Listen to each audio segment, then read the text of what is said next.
All right. All right. All right. Welcome to episode 35 of the Backlog Chronicles, where we chronicle everything but our fucking backlog. Literally. That's true. Oh, man. I am Dr. Mo Kalma, joined by my man, my partner, Machine Gun Mike. Mike, what's up, man? Oh, nothing much, Mo. You know, just the usual superheroes and video games. That's how it is over here. Yeah, bro. That's what it always is, man. No. How are you doing? How are you doing? I'm good, man. I'm good. And what made me even better today is when I found out that my man, Mr. Dan Rodriguez, was able to join us once again. They call me the closer. Daniel, the closer. How you doing, baby? I'm good, guys.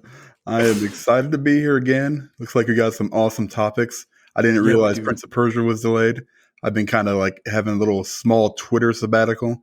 So I missed out on stuff. You have been, man. I noticed that, honestly, the other day. I forgot what I messaged. I messaged you something, and usually you respond, right? And then you didn't respond, and I'm like, "Fuck! Did I piss this guy off or something?" It takes quite a bit to do that. Yeah, I know, man. I figured. No. I had a feeling you were because you haven't been tweeting as much and whatever. I'm like, yeah, he's probably taking some personal time and doing just staying away from the fucking poisonous well that is. It's wonderful, man. Yeah, I know. I bet it is. Anyway, yeah, man. Dan, Season Gaming, appreciate you, brother. Thanks for coming. Always a good time with you. I tweeted out earlier from our account that you've become like our comfort food, man, on this show. It's amazing. Yeah, just to let you know, last time you were on here and when you were spitting knowledge there at the end about supporting, your companies and your favored games and stuff like that seriously hit me so much. And I brought it over into the Avengers or whatever. And I've mentioned to you already a couple times. I'm like, man, he's so experienced, whatever, Mm-hmm. And so in my mind, you're famous for nicknames of yourself. And to me, I was like, All Father Dan. Yeah, that's your nickname. Yeah. Thor, all right, cool. I was into Thor and stuff. So I was like, All Father's Dan's knowledge, man. But I feel like I am one of the least knowledgeable people out there. I just have been doing it for so long that it's just kind of become like second nature. Sometimes it's bullshit too. So I know exactly kind of what you're describing there. I mean, but where it's like, I don't know if I'm smart. I just kind of do it. That's most of my life. As long as you sound like you know what you're talking about. Yeah, that's that's half the battle right there. Exactly. Yes, so you're good. Oh man, yeah, hey man, yeah, you spit some knowledge last time, dude. That you always do, bro. You always do. That's what I do. The All Father knowledge, All Father, seasoned gamer. Yep, I love it, man. I love it. We're all seasoned gamers, but even you, Mike, I know you're kind of like you're still in that diaper territory, but you're seasoned, bro. I think considering for my age, I outdo a lot of people my age. You know what, man? Like what? And it's not just because you're my brother. Yes, bro. Yes, I agree. Yeah, to a certain extent. Yes. So, yeah. You just got to turn on your Xbox and use your Game Pass, man. That's all I want from you. I literally have Yakuza 0 waiting on me after this. It's beautiful. But shit, I love it. I love it. Well, before we dive into the glorious bullshit that we usually dive into, Dan, what have you been playing, bro? What have you been doing? Are you playing anything new? Like, really not. I got the Mario game, but I haven't been able to play it yet because my kids are off school for conferences and they've been using the Switch, and I've not really get to play that. So what I'm doing actually is playing still more Hitman, from however long it's been out. I'm going through and trying to max my mastery levels on every single location. Damn. And that's a bitch. Yeah. That takes a long time. And you really gotta I don't know, man. You gotta hit all the challenges right. You gotta, figuring everything out and trying to get, I'm at Hokkaido right now. Yeah. Ooh. Yeah, so I've got everything before that done, but that's just basically the first game. So once that one's done, I will have the whole first game finished for all my mastery levels. And I looked at the other ones that I've got left to go, and it's like the third one is not even. I'm barely over 10 on any of them because it's 20 levels on each one. The second one I might have a little bit easier time, but damn, it's tough. But it's fun because you learn all these new ways to do stuff. I'm still kind of enjoying that. I played a little bit of Control, and I got I can't say anything. I got you got a secret game that you're reviewing. I got into I'll just say I got into like an online tech test. Okay. So, but that I mean, it's nothing like super secret. I mean, I'm sure other people got into it too. Okay. So, but there's an NDA on it. I never read it, so I don't want to screw anything over. But that's I got you. I got you. It's all good. Yeah. Other than that, nah. I've been what I've been doing? Watching a lot of TV, like Seinfeld. I've been going back and watching that stuff. I started watching MythBusters again. I don't know. Really? Why. Yeah, just got I've seen almost all those episodes, if multiple times, and so I was like, maybe I'll jump on there because for some reason my YouTube feed had a MythBusters video or something, and I was like, oh, let me click on this. I was like, oh man, I remember how awesome this show was, and I've been watching that, except Hulu. You can watch everything on Hulu, but they have ads, and I don't understand why, because I pay for no ads. So it's got to be like the Discovery Channel thing. So screw you, Discovery Channel, and also Hulu, paying $90 to watch commercials. It's bullshit, man. Garbage, yeah, dude. Gee, many Christmas. No, it is. It is bullshit. It is. Yeah. Even fucking Hulu, man. I have the that what the hell is it?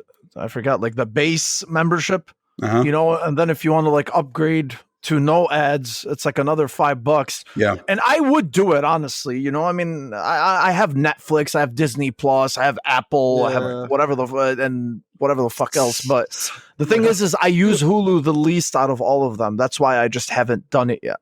Right. Because I'm just like, so that's where I get my live TV service. So I have all my regular channels. It's like basically my cable. Okay. And the reason I went over to that was because it was supposed to be cheaper. Now it's not. Now it's the exact same price. Damn liars. Is what we're doing. What I'm thinking about doing is actually getting that package with Disney Plus, Hulu, and ESPN. I think I'm gonna get that, man, because it's not that bad of a deal. No, it's really not. It's not. I think that one is actually pretty good. Yeah. Disney Plus, honestly, man, Disney Plus is a good deal. Yeah, it is. It's like $7 a month or $8 a month or some shit like that. Yep. It's gonna go up eventually. It always does, but for sure. They all do. Damn. Oh yeah. But it's and then pretty good. I mean, it's like you want to watch Mulan or probably Black Widow, you got to spend $40 or $50. I don't know exactly. Yeah, they can kiss my ass. That's not gonna happen. So it's definitely not. Mike, what's going on with you, man? Nothing much, Mo. I've been, just doing my normal thing. I played a little bit of Devil May Cry with Virgil recently. Oh man, I love that game so much. And Dante's Inferno is what sparked that off. Of course, I told you about that because I've gotten on my Xbox a little bit more, and I'm really liking it, as I've said before. And it is one of those things where it's like, I don't understand the like, no, this one's better. Like, no, this one's better. It's like, no, they're both good. Like, they're both good. Well, yeah, we talked about because the problem is when it came out, everybody was comparing it to God of War, and they were like, oh, well, yeah, it's got the same mechanics as God of War, blah, blah, blah. And I remember I was like, so? The fuck's the big deal? So what if it has the same mechanics? Like every game copies another game, so I didn't really. Yeah, I hate it when people do that. By the way, I can't stand it when people do that. Yeah. I hate it when they just shoot a game down because it takes elements from another game. And that's honestly, I'm not gonna lie to you. I'm sorry. I want you to continue. That's one of the reasons why I absolutely, I don't want to say can't stand, but that's like one of the things that kind of turned me off from Breath of the Wild. Because everybody acted like Breath of the Wild just did all these things that were just brand new and like no other video game in the world did. Makes sense. And I'm just like, no, I mean, yeah, cool. Climbing is a cool mechanic, but okay, Assassin's Creed. so yeah, exactly. Yeah. So, just everybody just made it sound like it was like the next best thing since sliced bread. And I'm like, That is nah, I'm true. sorry. So, Yeah, that's true. yeah. That's Anyway, actually go the ahead, reason man. I'm sorry. why. That's actually the reason why I like certain games is because they pull my favorite mechanics from other games. I'm like, Mhm. hell yeah. But yeah, I don't know. I've just been recently into this whole like hard action side of gaming, like response times and feedback and how it feels. Like I've been into that a lot recently, Ooh, and just okay. combat. Like combat, what it takes to like draw out a character. I saw this like 3D sculpture of a dog with all its moving parts before and then after when it's all like cleaned up and stuff. And I'm like just sitting there thinking like the artist whoever had to clean that dog up like had to have spent an entire maybe a day on it depending on how well you work with like those programs and stuff like that. Mhm. And it's like, so whenever I think about these hardcore action games like Devil May Cry, even like I said, Dante's Inferno, I remember like saying on Twitter, like, man, it's like responsive. Holy smokes. Like when I press the block button, like I block that attack, like, and it is like exactly how I think it's in my mind. And my timing's like perfect with it. And it makes me feel really good. And I'm like, dude, this is how I want all my action games to be. Like I can handle that slow open world shit and all that other stuff. But when it comes to combat in games, whenever it comes to like Devil May Cry, like Avengers, God of War, like to me, those are just maybe throw in the Batman Arkham series in there too. Like those are Mhm. just like pinnacle combat of like third person, I guess, punching and stuff. Mhm. And so I've been into that like lately. And so Mhm. I like jumped on Virgil. I've played him before, but like not as hardcore. But this time I was like, we're going to the Bloody Palace and we're going, hundreds of floors deep here. I only made it to floor 20 like 5 times, but whatever. 100 floors basically, Mhm. and I leveled him up and I got all his move sets out. And I am just like, dude, whatever they did with Devil May Cry and their animations and their like with that engine with RE and the particle effects and how they flow the moves together and how it feels on the controller, like they just did it perfect, dude. And I'm just Mhm. like, all right. So if you're putting that much in a game into the combat, like how do you make that kind of combat with like a big world? You know Mhm. what I mean? Like Mhm. that's like engaging and not level by level. You know what I'm saying? Like that's Mhm. obviously like a video game like limitation. Like you're gonna have super in-depth combat and like regular Dude, levels that you just I actually retweeted the other day. There's a combat designer from Respawn, okay. Titanfall, and so he actually broke down the combat system for Really? Sekiro and God of War. No Right? way. He used, but yeah, dude, I retweeted it a few days ago. I'm looking I would for go. it. I'll probably send it to you later on. I Okay, wish I okay. bookmarked it. I don't think I bookmarked it, but I think you would find that really really interesting because yeah, he really broke it down. He talked about the mechanics and how they Exactly. did this and how they did that. And since you're into that kind of shit, I think you All would really, right. really appreciate it. All Oh right, yeah. sweet Mo. I am there, bro. Yeah, Thank you. man. Yeah, Yeah, that's what I've been doing lately. that guy opened my eyes about a lot of that stuff. It's freaking Okay, fascinating how they interesting. do that Yeah. shit, man. It's amazing. Because I even Mo went back to play Horizon Zero Dawn because I wanted to get like ideas for a bow and arrow. I'm like like thinking about Hawkeye or whatever for Mhm. Avengers, so I just wanted to get some bow and arrow ideas. And I went back, Mo. And you know how like I said, I'm like, oh, that game is kind of iffy or whatever. Well, I platinumed it and I ended up spending 81 hours playing it my first time. Which one now? Horizon Zero Dawn. Oh wow. You went back Yeah, and so finished it? no, I didn't go back. I've Oh, already oh. finished it, but I just Oh, went okay. back to like refamiliarize myself with her bow and arrows. And Okay. but like in the save data, it tells you how many hours you've played it, and I've spent 81 hours on it. I'm like, that is so weird because I can't remember a single story beat in that game besides like the rough like outline of it and like Mhm. the cool monsters. But like I don't Mhm. remember the feeling it gave me. I don't remember those like ooh ah cool experiences. Like I just remember like a lot of climbing where I was supposed to climb and a lot of like boring faces and boring like acting. Yeah. You know what I mean? And that's Yeah. like where to me where it's like it looks good and all that other stuff, and all the positives are positive about it, but there's some stuff that is just really not good. You know what I mean? And I'm like, it's just not memorable, I guess, to me as I thought it would Yeah. be. Dan, what When I about you? turned it back on. Yeah, I What turned about it you back with on. and I just- Horizon? I love Horizon.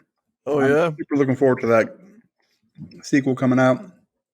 It's one of the reasons I bought a PlayStation Oh. Okay. when I did. Yeah, like it's not bad. I'm not saying it's bad. Just No, I mean, Right. that one has like very, very varied opinions. Like some people like Yeah. love that game, then some people are Mhm. just like, yeah, it was all right, and Mhm. then some people are like, no. Mhm. like it's good. It's more than all right, I would say. It's good, but it's not like, oh my god. There's a certain part that just like a part of the game where it just becomes very monotonous, and there's a stretch That's that what is- happened with me. Okay. That's that what is happened really with me. tough. Yeah. At times, where it's just like, man, this is like nothing new is really happening. You're doing a Mhm. lot of running around, Yes. and it's just like, what in the hell? We need to move this story forward. And it felt like you almost couldn't because you had to do a lot of these side quests to kind of level Mhm. Aloy up. Mhm. And yeah, there was a stretch that was just like, man, this is a little bit rough. But when they finally ended it, it was just like, oh, okay, yeah, now we're talking. And it has, the Frozen Wild is Right. I think one of the best DLCs. Mhm. I've really made. been debating on playing that lately. It's really good. Worth it. Okay. Very, very interesting. snowy. Okay. That's Yeah. my only Like complaint I about like it. the There were times you couldn't see machines. anything. Oh, really? Okay. I heard it was hard, man. It was hard too. Really? Holy shit. Okay. Yeah, I heard Frozen Wilds is hard. That's what happened with me with Horizon, man. I liked it initially, and then it just like Dan said, I just hit that stretch where I was like, all right, man, nothing's happening right now. And, Yeah. these characters aren't doing anything. Initially I liked her premise, and then Rost, who's like a father figure to her, and all this shit, and then I don't know, man. I just got to this point. I'm like, fuck this. I'll just It come looks back to it really later. good, and I remember really liking the machines, the bad guys, like the big bird, the huge ones, the digging Mhm. ones. Like they did do some things that I was like, whoa. I Mhm. do remember that, and how good it looked. You can knock the parts off, you can like trap them up or whatever. Like, yeah, it was good, but I remember getting very, very tired of charging my bow up just to kill Yeah. like normal enemies. I'm like, fuck this, dude, because I don't Yeah. want to waste my good stuff. I want to get headshots, and that's what I was going for. But the bow was so slow, and I was just like, whatever. You know what's funny? Well, you know what's funny is once I realized that you can actually hit these whatever machines or whatever in specific parts, like some of them where you can like slide underneath and hit like their bottom Yeah. side.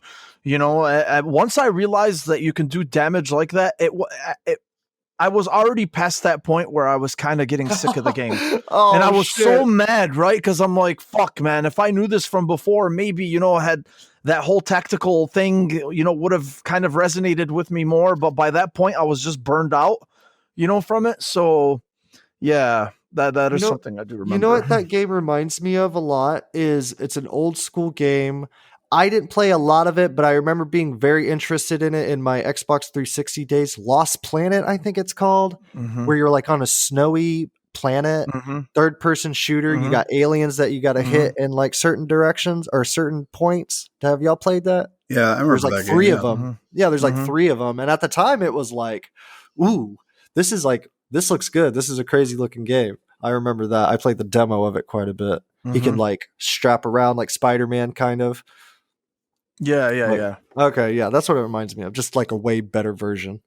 Yeah. Well, that's not to take away anything from the game, clearly. Yeah. Yeah, for me, fuck, man, I've been juggling a lot of games, dude. Like Dan, I slowed down on Hitman, and not because I want to slow down, but because I just started getting distracted by other shit. Yeah, that happens all the time with me. I'm still, I was playing Hitman, and where was I? Where did I leave off? Wait, what was it? Colombia. So I got to Colombia, and then I stopped there, right? And then I started playing golf, PGA Tour 2K21 with Elu. And then I started playing Werewolf, the Apocalypse. And Look, man, I was just telling Wilmy on his show yesterday. I don't think the game is as bad as everybody makes it out to be. I don't think it's worth $50. So that I will say. Right. Okay, I think it's a $20 30 max 30. It's like a refined 360 era game, it's just fun, man. It kind of reminds me of Prototype, where you just beat the shit out of everything Nice. around you. Yeah, nice. The story is decent, the writing is decent, not going to win any Pulitzers, this game is not going to win any awards, but I don't agree with the whole 5s out of 10s. Like it's for a game to be 5 out of 10, it's got to be really bad. And this game is just not that. Okay, like I'll give it technically, an average game, right? If you go 5 out of 10, that's, I mean, if you're looking at a numbered score, like, people think 7 is average, but 7 is actually a pretty good score. Right, exactly. You know what I mean? That's why I like 1 out of 5s, because you can dial it down a lot more. You can understand it. Yeah. So, but Mo, question real quick, bro. Mm-hmm. Do you get that at any percentage? Do you get that, I'm a fucking werewolf? Yeah. Okay. There are some. Okay. So there are some cool moments, right? I mean, remember, I've only played a few hours of it so far. The visuals are honestly decent. They're pretty good. They're not bad. Like I said, it looks like a refined 360 game. It doesn't look like it's a fucking potato game. That's for sure. I mean, it's good. Right. It's got its good moments. Art style is cool. The lore is pretty cool. Explaining about the werewolves and how they're in clans and how they're out to protect Mother Earth, which is called Gaia, and then they kind of and then the bad guys quotes they're called the worms, and that's kind of like basically the that whole, how am I going to say this, man? Kind of, the Neo, I can't think of the words right now, but it's kind of like the war machine, that's going on around the world now, how everything is militarized and just sucking up the world and killing it slowly and shit like that. So the neo-industrial complex or military complex or whatever the fuck you want to call it. But so I kind of get what they're saying. It's not bad. And then I started playing Mother Nature versus industrialization. Pretty much. Yeah. And then I started playing Little Nightmares, the first one. Yep. Because I wanted to play 2, which I got yesterday. It came in the mail, and Little Nightmares is good, man. Little Nightmares is unsettling. It's unsettling. It's not scary. It's unsettling. It's kind of like it's like the medium unsettling. In a way, but I just think it's a better game than the medium. I know 2 different genres, 2 different, types of games, but I'm definitely enjoying it more than the medium. That's for sure. So I'm really excited. I'm really excited to jump into 2 after I finish Little this Nightmares one. looks creepy as shit to me. It is creepy, man. It's creepy. It is. Dan, have you played Little Nightmares? Yeah, I played through most of it. We actually did like a called Backseat Gaming. We had like a small over at SG, small little thing where we, I think Ains played it while we kind of commentated on it. Mm-hmm. It might have been Bert. I don't remember who it was. Mm-hmm. But I mean, and we watched, I watched the rest of it, to where I left off, but it's a super good game. I mean, it's really, it's kind of like the puzzle solver kind of, with the kind of horror aspect in the background.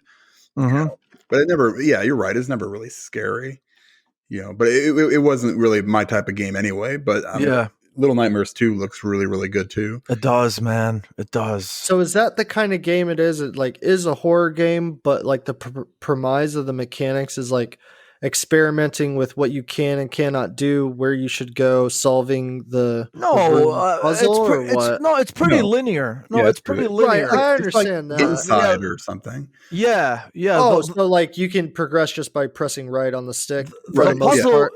Yeah, the puzzles really start. It's more of like a progression. I mean, how am I going to say this? Like, you come across like a creepy character, right? Like right now, I'm in this. I'm very aware of some of these characters. No, but like the character in Little Nightmares, like right now, the creepy character that I'm trying to kind of get my way around is this fat chef. Okay, right? There's these fat chefs, and they're fucking just Dude, you can hear them breathing. You know, they have like these loud foot stomps, and then when they see you, they make this like weird, type of noise, and Okay. it's just very unsettling, man. You know, like you just gotta creep. You gotta like So it's freaking like tiptoe. sneaking and shit. Yes, there is Okay. there is some elements of stealth So in there's there. stealth. Actually, Cool.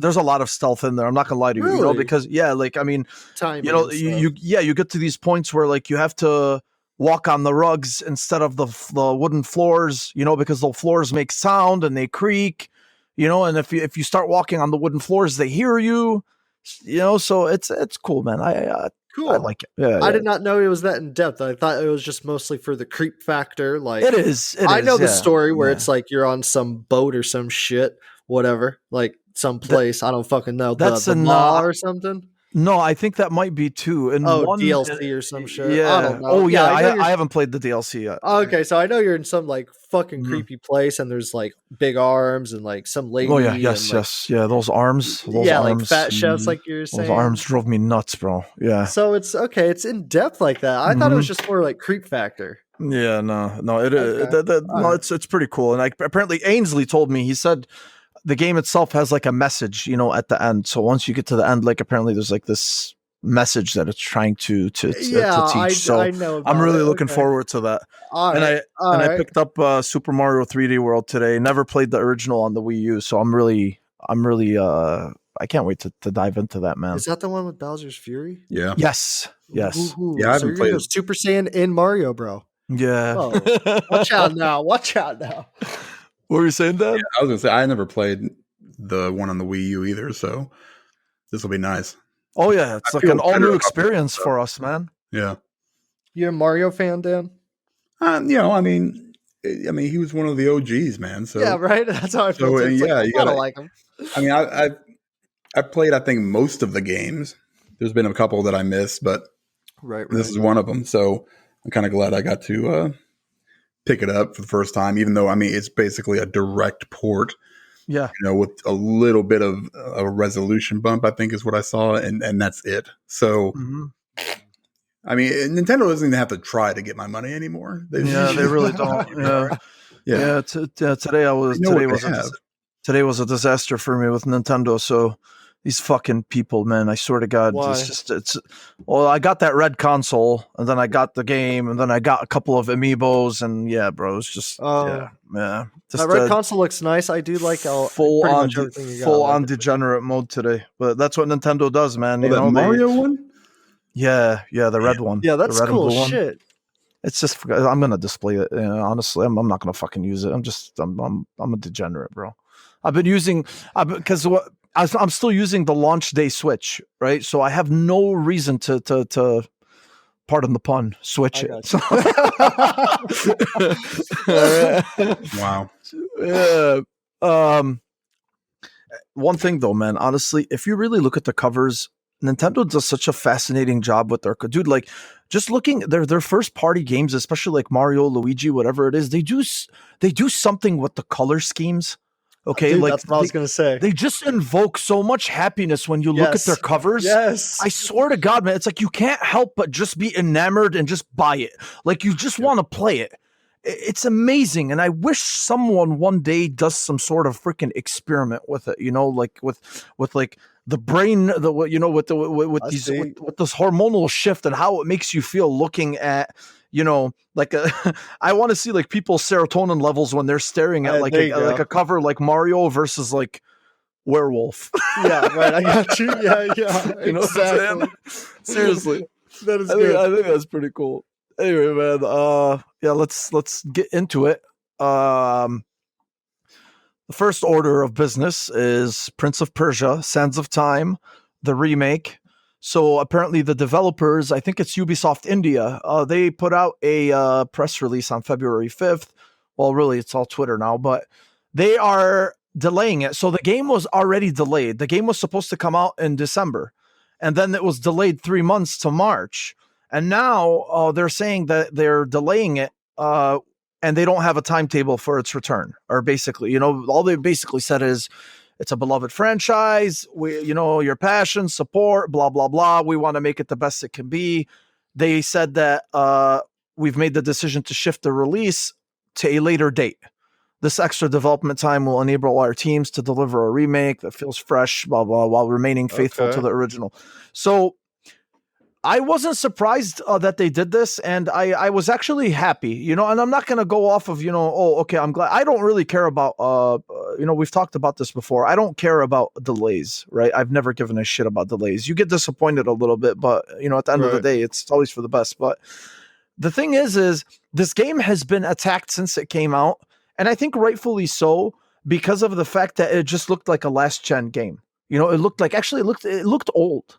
Like they said it's a full-on remake. They said this is not a remaster. They've redone animations, they've redone voice work, they even added they added new animations, and they brought in the original cast. Right? Wow. Yes, yeah. They said this is a full-on remake. But the problem is what they said and what we were shown are like they butt heads. They're very, very contrasting. And since then, just people haven't really been happy with the way that it looked. Everybody said, oh, this looks old. And I'm glad at least that they did end up, I don't know, maybe they just went the Halo Infinite route and they were like, holy shit, man. Okay, like we should not release this right now because this is not up to par. Look, Sands of Time was one of the best games of that Xbox and PS2 generation and GameCube generation. And it's very, very revered. It's people love this game. It's the memories of it are just, they're amazing. And I think they really wanted to do right by it, at least the way I'm looking at it. And they figured, they're like, okay, if we release a half-assed version, yes, it's going to sell, but at least they had the decency to say, okay, let's go back to the drawing board maybe and just see what the fuck is going on here and why it looks like shit. Or why at least it looks just not up to par. Dan, are you a Sands of Time fan? I mean, I've always enjoyed the Prince of Persia, series. I love the series. So what did you think of this? I mean, I don't know, man, because what you said, it didn't look very good. Or what they showed didn't look like it was a complete overhaul. It looked like it was, a little bit sharper. I mean, it's amazing. I think people are starting to see, especially these developers are starting to see that you can't just come out and put whatever the hell you want out and expect people to just eat it up. And there's always going to be those, few people that do, but you've got to put, if you're putting out a subpar product, and I think they saw it and they were like, man, no, we put out these gorgeous games like Assassin's Creed, Right. and Watch Dogs Legion. And, we had this amazing hit that, Ubisoft did with, Immortals, kind of the sleeper last year. And they don't need to, because they still have a ton of other games coming out. Far Cry 6 is coming, and it's just, there's so much, I think, that, that can fill that space that you want to make sure you do it right. And it's actually kind of refreshing to see a developer in a studio, kind of take a step back. I mean, you can delay stuff. That's the one thing, right? We saw a number of delays last year. We're still seeing them now, but just come out and just say, you know what? No, we're not going to release it. And then a year from now, release like the best version of it, because that, you don't want to do that, and that's garbage.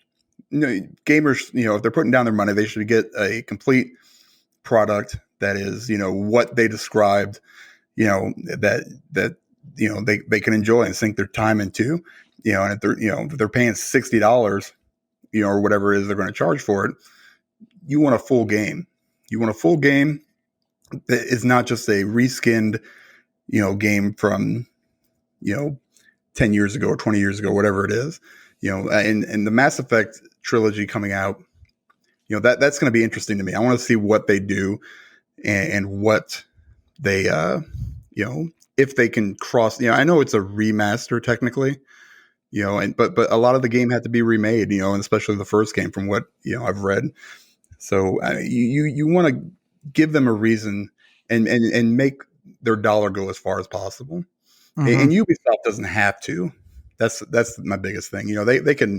They they've got enough money. They've got plenty of IPs. You know, they're doubling down, like they said, on the mobile market.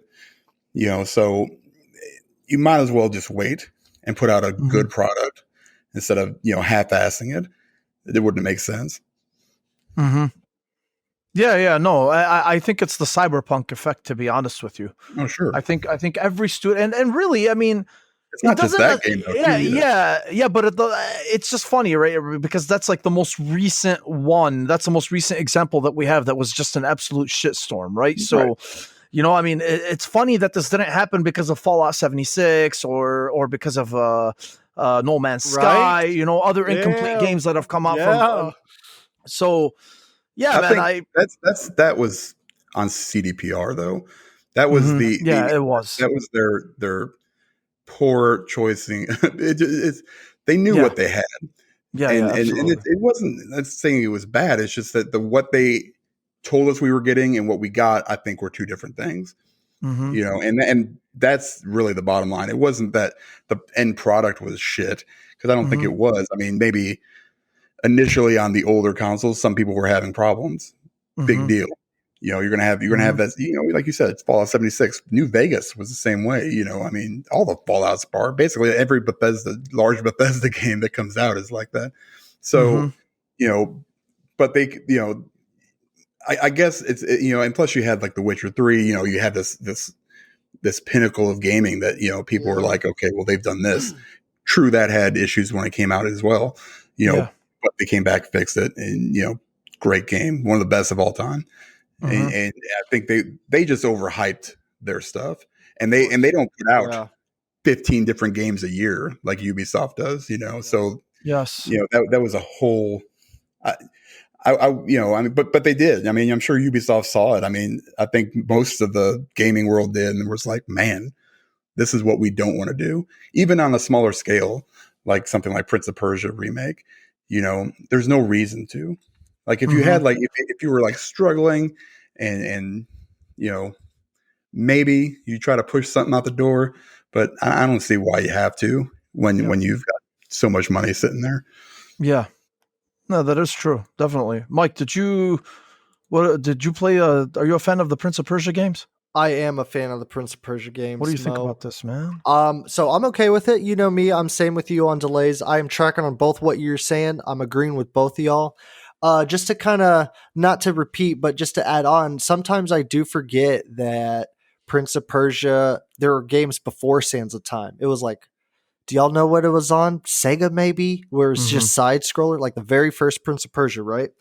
So maybe they saw the reaction of the fans and they were like, yeah, it's cool, but fuck. I mean, even you, Mo, like being like a hardcore fan of Prince of Persia, you were like, yeah, it does look good, but you're still like, you know, questionable about it, but you're still happy overall that, you know, the game was coming out. And like, to me, I really like the second one.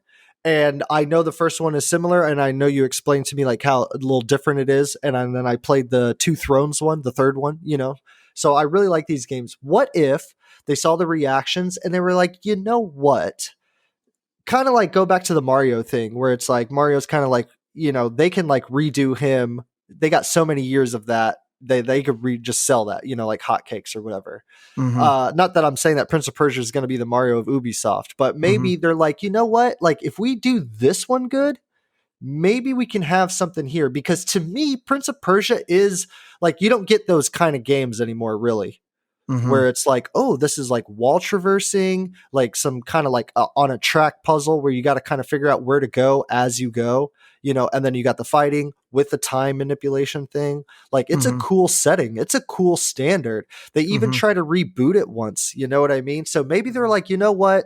Fuck this whole like Dan said, half-ass remake or whatever it is.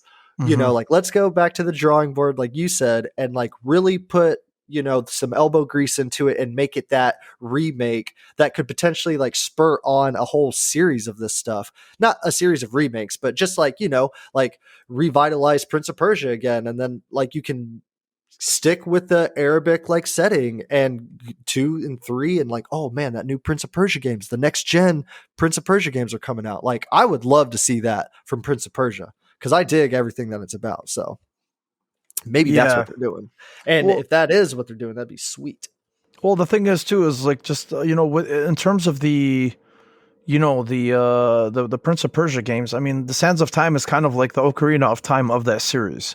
Okay, So okay. at least that's what I think, and that's the impression that I've gotten over the years. So yeah, you can't fuck that up. If you're gonna remake that, you gotta definitely bring it back the right way. Yeah. So Yeah. I personally loved it, man. I thought it was great. I even liked the follow-ups, dude. I liked Warrior Within and the Two Thrones. I thought they were pretty good, but yeah, man, that's good. Let them delay it. Who gives a shit? Yeah. You Yeah. know, Work on there's- that stuff. Man, there's a lot of crap coming out, so it doesn't matter. Well, yeah. I mean, when it was supposed to release like in March, right, or April, or whatever, May. Yeah, Yeah. I mean, yeah. I mean, look at what's coming out. I mean, that would have been a humongous mistake, even if it was completely ready with everything coming out, in that time frame. So, I mean, this is just a good business decision, as well as, they probably had to do it after what they showed. So, Mhm. Yeah, no, for sure, man. We'll see, dude. I have no doubt, though. My only thing is because Ubisoft India it's the first time that they're doing a game on their own. So I like to think because this is considered a AAA game, even though it is a remake. But I mean, remakes have been AAA games. Hello, Demon's Souls. So that's what I was gonna say. yeah. So it's a rookie studio, so hopefully, rookies that's in terms cool. of AAAs. So hopefully they're able to nail that down. Okay, so just to mention it really quick. So apparently 343 Industries, they are looking to produce a new Halo game, or a new game in the Halo universe. Apparently, I don't want to dive into 343 and what they've done and their line of work or whatever, but a lot of people, because the Halo universe is pretty vast, it's pretty rich, and a lot of people are just like, well, why haven't they explored it more? It's kind of there's so much shit to explore, and that was the cool thing about, like, for instance, Halo Wars, the RTS games, because they explored that more, and they even created, that character Atriox, which was just an incredible character from what a lot of people who have played the game have said. He was a great antagonist. So they are apparently it seems like they're creating something. We don't know what it is, but there's a job listing on Microsoft's official site that 343i is hiring for a producer to help develop a new project in the Halo universe. Automatically, as usual, everybody jumped and they were like, oh, they're making another Halo game. It's a spinoff. And it's just like, but that's not what it says. I mean, it would have said a new game, or I think it would have been more, or maybe they don't even want to be specific. Who knows? they Right? don't have to be. They don't have to be. Yeah, they don't have to be at all. So again, this doesn't mean it's going to be a game, but because of the qualification requirements, they said, the shipping a AAA game seems to be the focus. They want experience shipping games. You have experience shipping, they want you to have experience shipping AAA current generation games as a producer. And I'm getting this from the Seasoned Gaming website. So Yeah, look at that. yeah, oh yeah, man. Oh yeah. Yeah, see, yeah, oh yeah, I do use it, man. I always do. But yeah, I don't really. I mean, I wanted to mention this because I think it's cool. If they end up diving more into that world, we don't know shit yet. There really doesn't need to be much conversation on it, but you're more than welcome to add to it if you want, Dan. Yeah, I mean, I don't like. I have no idea. Are they going to do like a? Are they going to do like an RTS? They could do. They go back to like Halo Wars. Or maybe something like what's the Gears one with like the XCOM one? Yeah. Gears Judgment, Tactics. not Judgment, Tactics. Yes, Yeah, thank you. Tactics. Yeah. They could do something like that. They could do, they could branch off the FPS. They could do a third person. I mean, whoever they're hiring, just needs to be able to ship it and get rid. That's we talked about this actually last time I was on with the good old Jade Raymond and what a producer does and stuff like that. So, maybe they'll hire Jade. Maybe she'll show up and turn this whole thing around, and then it'll become the best thing ever. He mentioned Jade Raymond. Yep. Just because. No, I mean, you know what? I mean, good. I'm 3-4-3. Do your thing. I mean, obviously they know what their priority is right now. Mhm. But you got to keep everything moving. Keep that content coming. So I'm all for it. To be honest with you, I think that's why I loved Halo Reach so much. And up until Reach 4, was Halo, up until 4, I actually loved 4. And up until 4, Halo Reach was my favorite one. And I really loved that because it was a different take, right? I mean, you're in the universe, but it's an alternate timeline, and you're seeing, the fall of Reach, which is one of the, I guess you want to say, like one of the historical milestones in the Halo timeline, the fall of Reach. And just to see the Noble team and go through them and meet them and experience their story, their tragic story, and then, just seeing how their story intertwines with the Master Chief at the end, I thought that was just fucking incredible. And I think if they can provide more experiences like that, I'm all for it, man. I'm all for it. Halo universe, let's do it, baby. Mike, what do you got, man? Man, You got anything here, bro? So a little bit, Mo. I'm not gonna lie to you. Like Halo to me is like the Mario to the Switch. Halo is that to Xbox to me. Mhm. So whenever I start to hear you, like I literally just turned my Xbox on to download some Halo shit right now because I'm just like, yo, dude, That's I my man. So whenever I read some of this stuff, like it's like platform for the future and it's Halo, I know like Destiny and shit like that and Bungie or whatever. I'm not like too familiar with the details, but it's one of those things where it's like Halo could be the banger for Microsoft. Like, not that they need it or whatever, but it could be like, I want it to be something where it's like, oh, I'm going into the Oasis in a way. Mhm. If you're tracking on my Ready Player One reference there, you know what I mean? Mhm. Where Mhm. it's like my Spartan, my dude, like I get Master Chief is cool too, but like if they're trying to do like this open world new project, whatever the fuck they're doing, like I just feel like it's something that I could get behind heavily.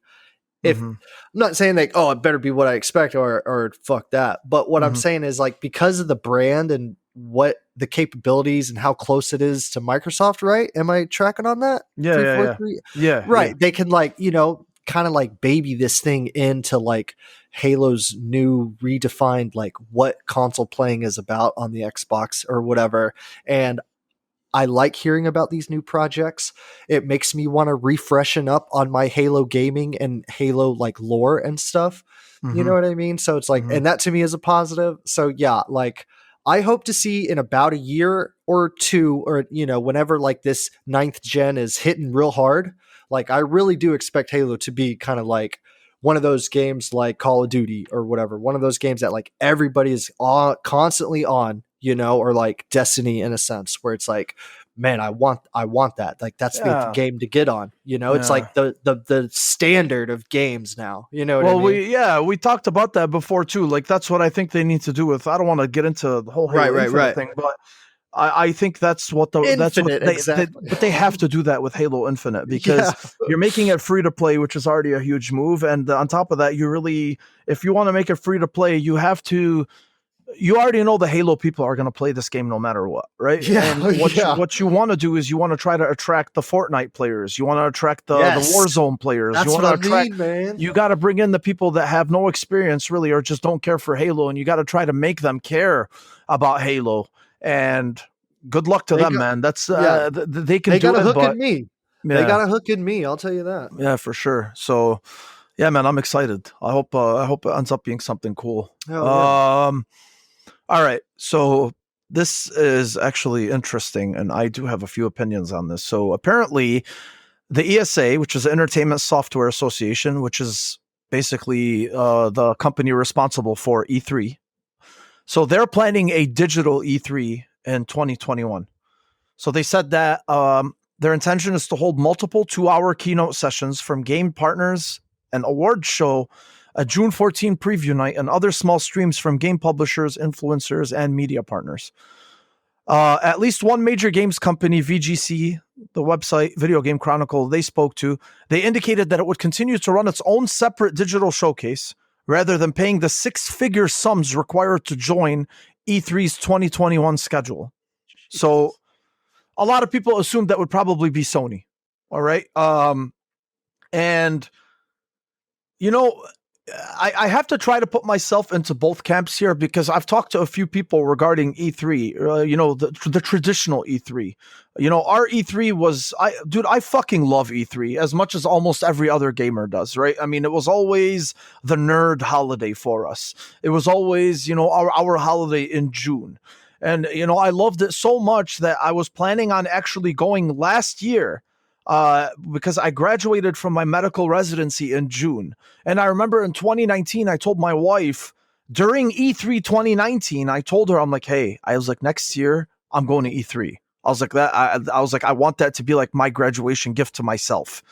I'm like, I just want to go. I'm not going to go see the conferences. I already know I'm not going to fucking get in because that's all press, right? But I was going to take my wife and I told her I just want to walk the floor, see the shows, meet developers because they're all like, I just want to experience it. And like, you know, people like Ainsley, Dan, have you been to E3 before? No, I was like, there was Okay. talk of I was going to go the last year that they had it was 2019, but then I just backed out. I'm not, you know, I'm just not a big social dude. So, but Ains went and with Bert, they got into the Microsoft thing. They did.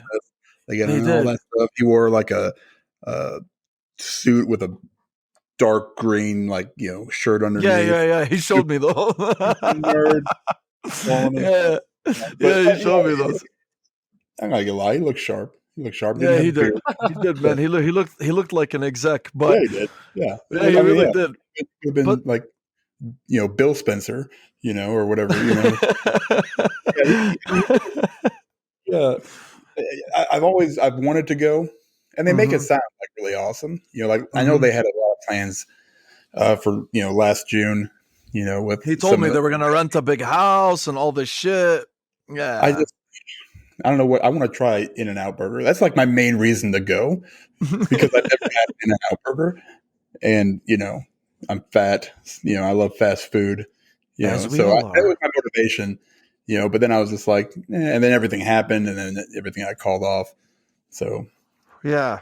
But so the thing is obviously for, you know, for obvious reasons, you know, everything has to be digital now, and we're not going to get a traditional E3 for at least another year, you know, if even, you know, if we ever get back to that point where people, you know, thousands of people just want to congregate within the same, you know, big ass area, which I highly doubt at this point. But the thing is this is going to be the next best thing. And okay, fine. E3, they want to have their own show. They want these publishers to pay six figures to use or to use the platform to showcase their games. But my take on it is, and I'm going to be very blunt, E3, who gives a fuck about E3 anymore, right? Because what COVID has taught us is, if we didn't already know this from before, Sony and Microsoft and Nintendo, they all command attention, right? They command attention on their own without needing any other platform to use as a platform, you know? Agree. They really don't. Look at how everybody pays attention whenever there's a Sony state of play, right? Whenever there's a game they want to show, whenever there's something that they want to announce. Why do you need E3 for that? Any trailer they want to release, they just they just surprise drop it, right? Or Microsoft with any announcements that they have. These guys have such a big following, you know. I mean, obviously we know Sony's the bigger brand around the world, right? So they command more attention.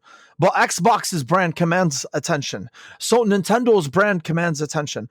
So they, in my opinion, they don't need E3. They don't need E3, especially for how, you know, for the trajectory that, you know, the gaming market has been trending in especially over the past year. I mean, obviously there's been growth year over year, but 2020 was a record-breaking year for a reason, you know, and obviously because of COVID and because people are sitting home and they have nothing better to do, but still, those people that had nothing better to do that bought games are now even more interested in gaming than they were in 2019, right? So now you're getting to a point where, why do you need them? Sony or Microsoft or whatever, they're probably looking at it. They're like, well, why do we need to pay you six figures for something that we can do ourselves, right? Other publishers, you know, like, I mean, it's not just them. EA holds their own conferences. Bethesda, which is going to be a property of Microsoft, They used to hold their own conferences. Ubisoft used to hold their own conferences. So granted, they were still under the E3 umbrella, but they've already been doing it though. They've been having like these events, if you want to say, these digital reveals or whatever it is. So I think we've gotten to a point, me personally, my opinion, where I don't think any of them needs E3. I think E3 would be good for the little publishers or for the smaller publishers or developers that need that platform. But at the same time, they can also use Sony or Microsoft or Nintendo for the same platform, right? They don't need it. So I want to see where you guys are on this, because it was hard for me to come to that conclusion. But if anything, really, my conclusion came from 2020. But after seeing everything, like I'm just like, why do they need to do this? Why does Sony, Nintendo, and Microsoft and everybody else need to come under the E3 umbrella again to show off their games when they're just as capable, if not even more capable, of doing it themselves and command just as much attention? Yeah, Dan, what do you think about this? Did Microsoft do their own thing anyway? I mean, they were part of E3 technically, Yes, but they had their own mic. They did it They in the did. Microsoft. Yeah, They had, but still, yeah. So they weren't part of E3, but I mean, you're doing it in the E3 timeframe. So I mean, yeah. Right. So everybody just assumed, but yeah, you're right. I mean, there's really, I don't want to say E3 is dead, because maybe it's not. The problem is getting that exposure that you get in one place, especially for the smaller devs. yes. But if you're going to be if you have to pay a six-figure sum to basically put your product, in a 5 to 20 minute part of a stream that somebody's doing, why don't you just do it on Twitch? Why don't you just do it yourself? I mean, really, anybody could do it for far less than that amount of money. It just seems kind of ridiculous. Yeah, it's, the consolidation is nice, but when there's no need for, or you can't have the consolidation, because of COVID or whatever it is, there's really no point. There now, say Devolver Digital, they can just come out on Twitter and say, hey, in a week, we're going to show you this. We're going to have a little live stream. They can pre-film everything and throw it up on YouTube. And then you're done. You can watch it. PlayStation does the same thing. I mean, it's not like when they did the announcements back when the consoles went up for pre-order, so many people watch those for Xbox and PlayStation. Like so many people, far more that obviously you're going to get at E3. But I'm sure that's partly because of physical constraints. But I mean, that's where people are going to interact with you. Sure. Yeah, it'd be great to get together, and and I'm sure it's a great time. Given the state of things, you can't do that. All right, so what's the next step? I guess the next step is to Keely's got something. I guess he's a game. So now they're even separating it out more, and given his track record and what he's able to do, with like what he did with the Game Awards, people are going to start gravitating towards that. And maybe he doesn't charge $100,000 or $200,000 or whatever it is, for them to put, maybe he's just like, hey, we've got advertisers, we've got all these other things. They're going to take care of all that. We want you to show off your games, because that's what we are, and say what you want about Keighley. I'm not like a humongous fan of his Kojima love, but short of that, I do feel that he's done a lot for the industry, and he's kind of one of those guys that, with the Game Awards, I know it's, people are kind of mixed on that, but he gets the information out there. He gets some of these smaller devs to show off their stuff. He gives them the platform, and he's not probably out there charging hundreds of thousands of dollars to do so. The ESA just seems like they just. I mean, I can't even imagine it costing that much, like $100,000 to, put something onto YouTube. I mean, it doesn't. I mean, I don't know what they're trying to do. Well, we're assuming it's 100,000. They just said six figures. I'm going the low end. The low end possible, $100,000. Like, what does that give you? We're going to put it on during this 6-hour period where we're going to be streaming. Okay. So I'm going to pay you $100,000 for this little, it's like a Super Bowl commercial where they pay $1 million. I don't understand why they do that, because Right. number one, nobody cares about a new form of dental, paste or toothpaste, or nobody gives a shit about Crest. You use what you use. It never. I've always been Yes. curious about how they do it anyway. But it's to me, I don't know, man. It just seems like you said. It seems like a waste especially for these smaller devs that don't have a lot of money. That's a huge chunk of maybe their operating costs for the year. Yeah. Right. That's insane. Why would you even ask somebody to do that? Why even now if you're putting on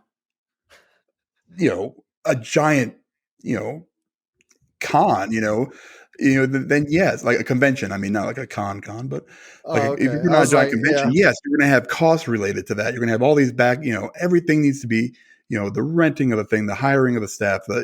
That obviously is different than having, a group of maybe 20 to 50 people that have to actually do the technical side of putting something online. I mean, I don't know. Maybe I'm minimizing it a little bit, but I just can't. I could do it.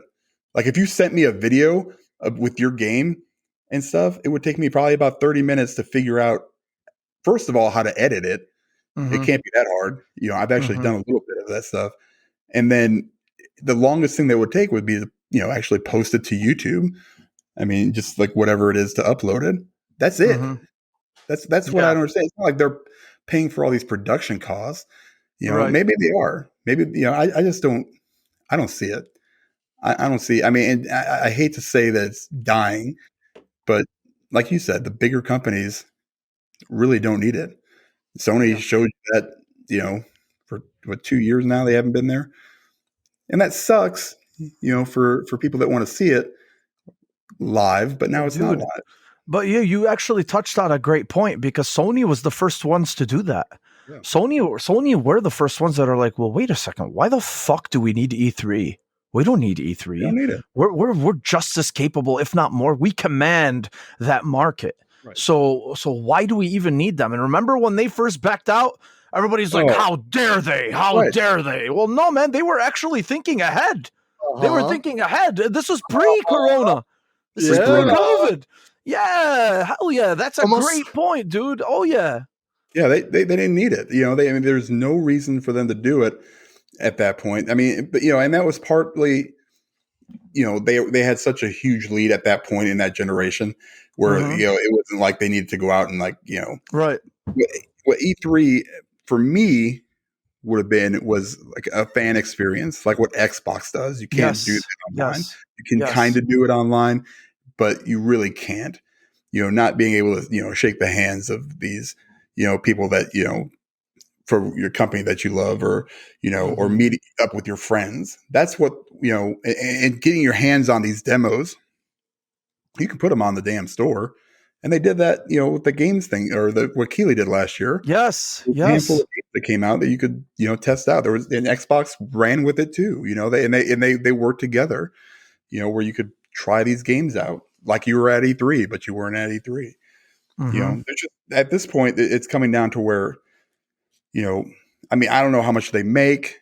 I don't know I don't know the ins and outs of the ESA, so I can't speak on, what these guys are getting paid, like whoever the president is.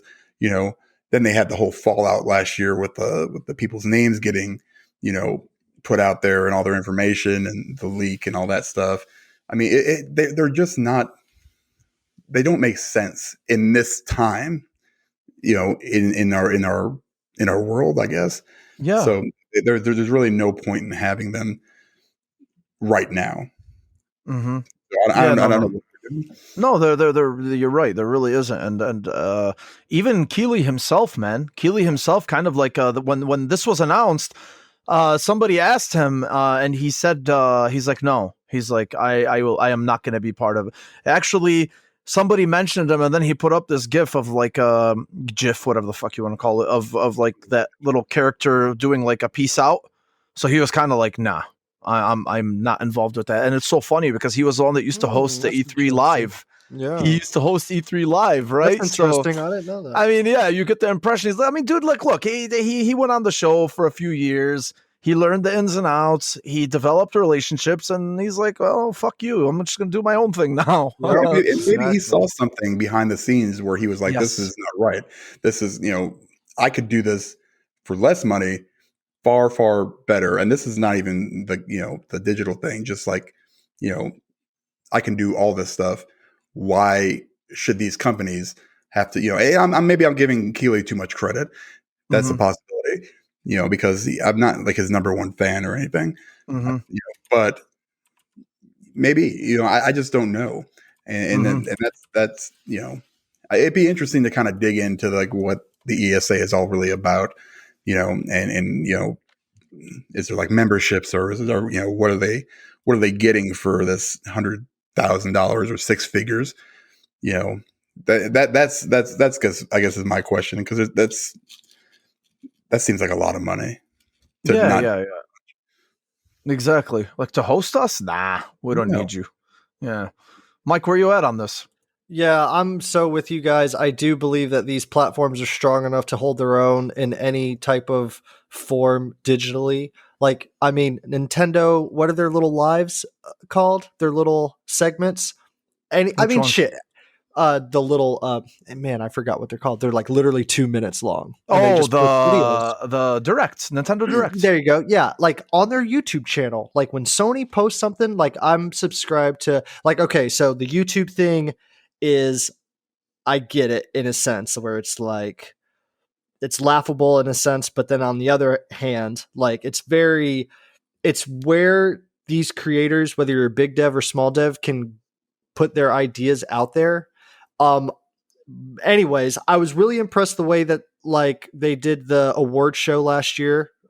I was concerned because it's going to be all like nobody's going to be there, and that's what sucks because I think that's what kind of you're hitting on, Mo, is like that E3 gives off this energy of excitement, and it's like, but I think because of the changes over the year and just the evolution of gaming in itself, man, like you could post one video and bam, 500,000 people have seen that. They're talking about it. Other YouTubers are talking about it, and other people are, talking about it basically. And that's kind of like the big thing, right? And so Mhm. because everything's digital right now, like, yeah, like why? What are they getting out of it? What can't they do? What are they going to get out of this when they could just post it on their channel and boom, it's going to blow up like that? Right. It's the word of the games and it's the word of the companies that make these things exciting. It's not, Mhm. it's no longer these types of events. You know what I mean? Mhm. Like, I feel like on the other hand, if the world wasn't in the state that it's in right now, it would be E3 would still be going on. And it's one of those things where people get together and it is all good. You know what I mean? But yeah, it feels like they're trying to set something up, like kind of what Dan said. It seems like it's like one of those Twitch things where it's like, oh, get together everybody and just, waste fucking money. So, but Mhm. everybody's on YouTube, everybody's on Twitch, everybody is online basically. You know Mhm. what I mean? Mhm. So yeah, that's a weird thing, but they're so confident and like they confirm that this is transforming the E3 experience for 2021. Mhm. That's like, why are you so confident in that? I don't see it exactly because you just got so many other avenues of approach without spending on the low end $100,000. No, You yeah, know what I yeah, mean? absolutely. I was literally even thinking, I was like, maybe this would be a good thing for smaller devs to get in there. And like, maybe it could be like an indie small dev AA kind of event. But then whenever you like, oh, they got to pay all this money, I was like, okay, but they're not gonna, if they're small, they're not gonna be able to like fork over that much money just to be like, oh, like those small devs could post a video online and then IGN would swoop it up and be like, oh yeah, this new game was announced. And then Mhm. boom. Like that's all it takes really. You Mhm. know what I mean? So it's like Yeah. it's questionable at best. Yeah, absolutely, man. Oh yeah. So I mean if Sony themselves were kind of like the catalyst, I guess you want to say, everybody questioned the move initially, but now everybody's like, "Ooh, that was actually a smart move." So yeah, dude, these guys are just too big. They're too big and they don't need them anymore. They really don't. It sucks for the fans of E3, people like us, who I just said, like, I basically considered it a nerd holiday for us, Right. and The cosplayers. yeah, absolutely, but yeah, man, times are changing, the world is changing, and it fucking sucks because I'll probably never get to experience E3. Yeah, exactly. Exactly. I feel you on that. But it is what it is, man. Yeah. It is. Okay, so this next topic hits close to Dan's heart, about Anthem. Actually, the seasoned gaming heart. I'm sorry. This is very near and dear to the seasoned gaming heart. Let's see. Okay, so Jason Schreier, hate him or love him, he had put out an article a few days ago saying that for the last year and a half, BioWare has been in incubation mode, overhauling the maligned online game Anthem. This week, it's already Friday, EA will review the progress of Anthem Next, so Anthem 2.0, and decide whether to expand the team or put an end to the project. To further elaborate, he just talked about shit that we already know. Since, it launched on February 19, it had poor reviews. We already know that. In the following months, BioWare put together a small team to overhaul the game. Executive producer Christian Daly, he wrote 3 blog posts last year outlining some of the changes that they were doing. But then in December, he left Anthem as part of a BioWare management shakeup, leaving the project's fate in question. He was actually, I think, moved to Dragon Age, if I remember correctly. But Schreier basically said that, EA executives are going to review the latest version and decide whether to abandon it or keep it. And, apparently he talked to some people. They didn't want to be revealed who they were under anonymity. And, apparently the Anthem Next team includes about 30 people, BioWare said last year. People familiar with the project said it will need to expand to at least triple that in order to produce new content and to continue attempting to overhaul the game. EA has not yet indicated whether it's willing to commit to that kind of budget to revive a maligned game. Obviously, EA said that they don't comment on rumors or speculations. Not to really beat the drum, the same Anthem drum over and over, depending on where you sit on this. I've talked about, Mike, you and I have talked about it extensively before. Yes, sir. I'm sure you have, Dan, as well. I know you have. Is Dan still there, man? Yeah, I'm here.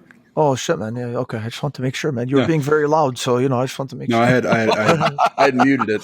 I know, man. I'm just fucking with you. So anyway, to me, I look at it. I'm just looking at it from a pessimistic standpoint, to be honest with you. I don't even want to look at it as cautiously optimistic the way that I used to be. And usually, I'm not a big fan of Schreier or what he says, but the reason why is because the context of this article kind of fits what's been going on, at least with the project itself. And what's been going on is nothing. We haven't had any updates over the last few months. We haven't heard anything about it. I respect the incubation mode. I respect the whole keep your head down, shut the hell up and work the way Hello Games did with No Man's Sky. They went completely radio silent for a year straight and they just released No Man's Sky Next or whatever it was called, which was incredible, And, but the thing is with regards to this, regarding Anthem, I have to try to separate the way I feel about the game versus practicality, at least, or trying to be practical. And I look at it as the game controlled very well. There was an excellent base there. Visually, it was beautiful.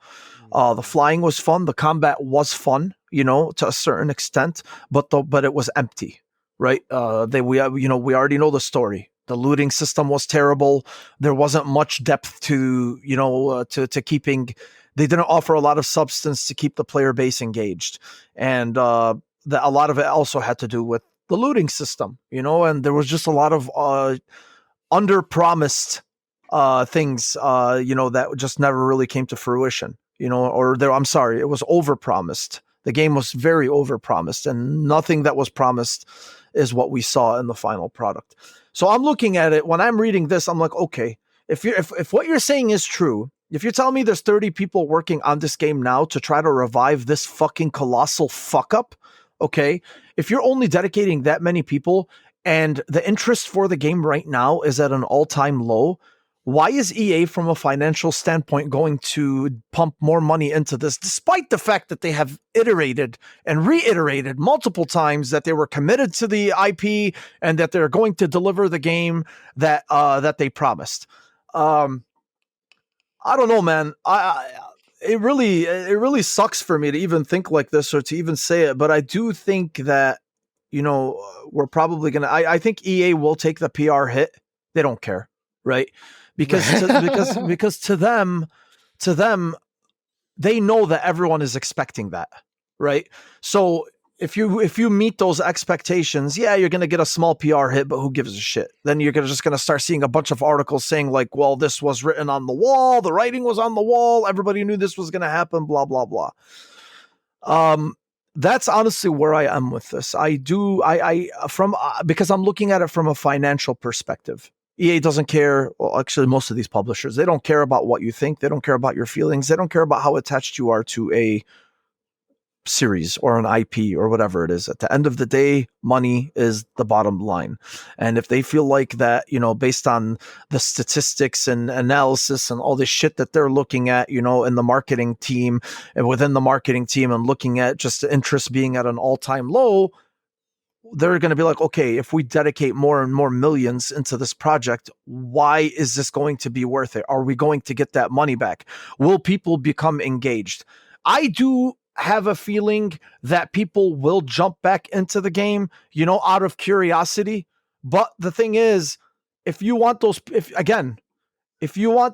people to become removed from that curiosity phase and to actually say, holy shit, this is a fucking huge turnaround, just like they did with No Man's Sky. And I just don't have a lot of faith in that right now. Dan, where you at with this?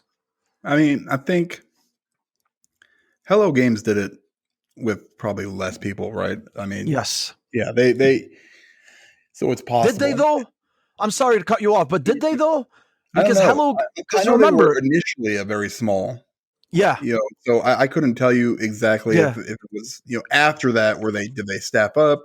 Sure. But initially it was pretty small. Now, here's the thing. I still have like $45 fucking in Anthem currency that I've never used sitting there in that game. And it pisses me off to no end. One, that I bought it. And two, that they never, it just stopped. It just stopped. I've never seen a game just like stop. They tried to add a thing here and there. They tried to, make, put the rate up, and I was just like, what in the hell is happening? Like, you have to, with games like this, and you have to strike when the iron's hot. Like, you have to come out swinging, and you have to have enough content to hold people over until you're able to put out more content. That's games as a service, 101, I think. You can't put stuff out and, expect people to sit there and just wait or come back or, endlessly grind, with, some of these games. I mean, some people will. Obviously, there's still like a pretty dedicated Anthem community that you see every once in a while, and they pop out of nowhere, when these things come up. But you have to put out enough content. Like, the best one I've seen really is like the Division 2 when it released a couple years ago or a year now, and they're still putting stuff out. In fact, they just announced that they're putting more stuff out because people are supporting it. Yes, which is awesome. So that's what you need to see. Like, there was enough content in the Division. Just the base game. That's before they added any of the raids or the additional content that came really a month or two after. I mean, it was enough to where it kept people interested. It kept people, going for, depending on how much time, obviously, you sink into it, but for me, it was just, it just kept hitting perfectly. It was just like, yeah, I'm just about at this point. Now they dropped this. I'm like, man, they hit that right on the head, and that varies from person to person. But I think for the most part, on average, because for somebody like me who's not, I like looter shooters, but I've never, I'm not very good at like the builds and, trying to figure out how everything kind of works together and the stat boosts and stuff. It just gets a little bit overwhelming for me sometimes. But they kept it going. They did a really good job with that game. The Anthem, just like as soon as you were done, you were done. There was like 2 or 3 things to do, but there was really no point in doing them because you didn't have that super in-depth loot system, like you said. And there was like 3 end game deals, and you could just do them in like 5 minutes. I mean, that was it. You were done. I mean, and even on the higher difficulty levels, they still weren't that difficult. It had a lot going for it. They did a great job with the mechanics, the shooting, everything that you want it to be and how it handles was great. As far as from a content point of view, not so much. And you're putting 30 people, giving them, I think, a very monumental task to try to come up with, and there's really hasn't been a time frame. They kind of did the same thing, just kind of like, yeah, this is what we're working on. They've shown some pirate stuff and, adding a different faction and stuff like that. But that's not going to, it might bring some people back, like you said, out of curiosity, but it doesn't sound like that's going to be enough to hold people over because you have to consistently put out content for it, and there have been examples of games that have come out flat. Sea of Thieves was one of them. Yes. And now it's nuts what they're doing with that game. It's so crazy. They just keep adding more stuff, and it keeps people engaged, but you can't lose that engagement. As soon as you start losing those people, games as a service just gets thrown out the window.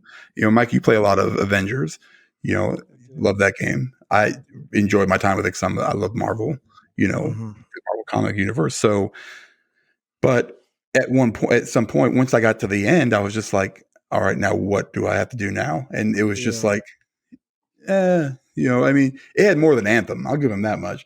It definitely had more, but not saying that's very hard to do, but it had more to do, and I enjoyed that IP so much that I kept me going for just a little bit longer, and it didn't come to a complete stop.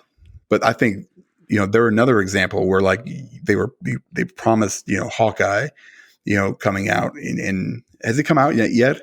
Did it just come out? His war table, the info and like what he does. So like the trailer, I guess the story trailer will come out on the 16th. Okay. So yeah, I mean, and then they'll say when he comes out. Okay. Yeah. So yeah, but like where's Spider-Man, right? Where's Black Panther or Doctor Strange? If there was a IP that was ripe for adding stuff on a consistent basis, it's something like that where you have such a giant pool of heroes and villains, to choose from, but it's taken this long just to get, the first DLC character. They had, who else did they have? They had somebody else come out already, haven't they? Yeah, Kate Bishop. Kate Bishop, yeah, that's right. Yeah. So Anthem is like the worst offender of this whole thing. Of any of the services I've ever seen. Mostly because I think there was so much untapped potential. It was there to be had, and they kind of just tossed it out the window. And if EA is not going to, I don't think they're going to keep them going.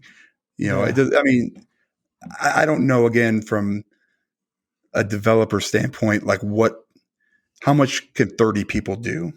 Right. Yes. I don't know. Exactly. That's not my, maybe they can do a ton, I guess it depends on the people, but maybe that's not a lot of people. Maybe it is a lot of people. I don't know. You've seen some games that come out that have 1 or 2 people working on them. And you're like, wow, that's incredible. This game is so much larger in scope though. Yes. To me, 30 people sounds like a lot, but I don't want to go out there and say definitively that it can't be done. Because maybe it can be, but EA, like you said, Mo, is a bottom line company. They want to see the results. They want to see the money coming in. And if it's not happening, then, you got to pick you got to cut and run when you have to cut and run. That's what makes the business successful, but, like we talked about earlier, could they continue to have them working on it and really not take too much of a hit? Absolutely. because they've got so much income from every place else, So Mhm. but it's almost turning into like a passion project. Like, what is the return, on investment on these 30 people, Sure. and they have to. That's something for them to figure out. Just from the outside looking in, I'd say probably not, and it's unfortunate too because those 30 people have probably been working their butts off on it. Was it Mark Dara or something like that Yeah. he Yeah. got moved over to Dragon Age, right? And so you lose your kind of lead guy, and Right. now I think I saw an article. I think it was Tassie from Forbes, and he said something like, "Who's leading him now?" Like that. Yeah. Fuck Tessie. You know He's what I such a mean? clown. Like Yeah. that's a statement. Like, obviously, it's somebody that can, right? They're not going to just say, "Well, nobody's leading it now," just because Right. I don't know who it is. I don't care who it is. I don't know what most people are doing on Mhm. games. You can Mhm. say this is what this guy does. I don't know what that is unless it's an animator. I have no clue. It's got to be very specific. So they're in the business, not me. I don't go to my doctor to get my car fixed. It's not going to happen. I go. I trust that they know Yeah. what they're doing. They're going to make the right choice. I would love to see at least something that they've been working on, and see, if they can just throw something at it, whatever they got, and just say, okay, this is what we got. If it's in that state, I don't know, because I Mhm. jump back in for a minute and try it out, but it sucks because that was back then. That was one of my most Yes. hyped games, probably of all time. Same. Mhm. That Yeah. problem, and that game started, I mean, I still believe that you should be able to be hyped. I also believe that these, companies should deliver on their promises. Anthem was not at all. So, it kind of jades you a little bit um, when you see that, and it kind of makes you go, well, I should have expected this. You start expecting mediocrity from these companies, Mhm. and we should never get to that point, but we just do because we've seen it so often, and it's happening more and more and more. And I'm not saying that that's exclusive to everybody. I just you're just starting to see it a lot more. Like, and you've got your defenders of that process, and you've got Mhm. people that will say, we've got to expect better. We've got to we want, if you're going to say this is what it is, then this is what it should be. If it's not, Mhm. delay it, do what you got to do, whatever. Just, I don't know, man. It sucks. Like it's a Yeah, it huge does. bummer for me because I love that game so much. Mhm. And I mean, what I played of it, Mhm. I can't say that it's like, after everything was said and done, I was just like, damn it. Yeah. I Yeah. know. Where you at on this, Mike? Man, I totally am tracking with Dan. Anthem gets mentioned a lot in the Avengers community because it's the kind of similar game. And it sucks because of the bad taste. Like, one thing for sure, I'll tell you this: the next news on Anthem, basically, I feel like I like, sometimes I'm like, oh, I don't want to go to extremes, but I guess I will. It's one of those things where it's like the next news on Anthem will make it or break it, obviously, because it's like whether it's going to continue or not. If it does continue, like, I'm all about teases. I like hype. I am like about that shit. And even if I am disappointed, I'm not like, oh fuck. I mean, Mhm. I am all fuck, but I'm not like embarrassed because I was hype. I'm just disappointed because I got disappointed. You know what I mean? Mhm.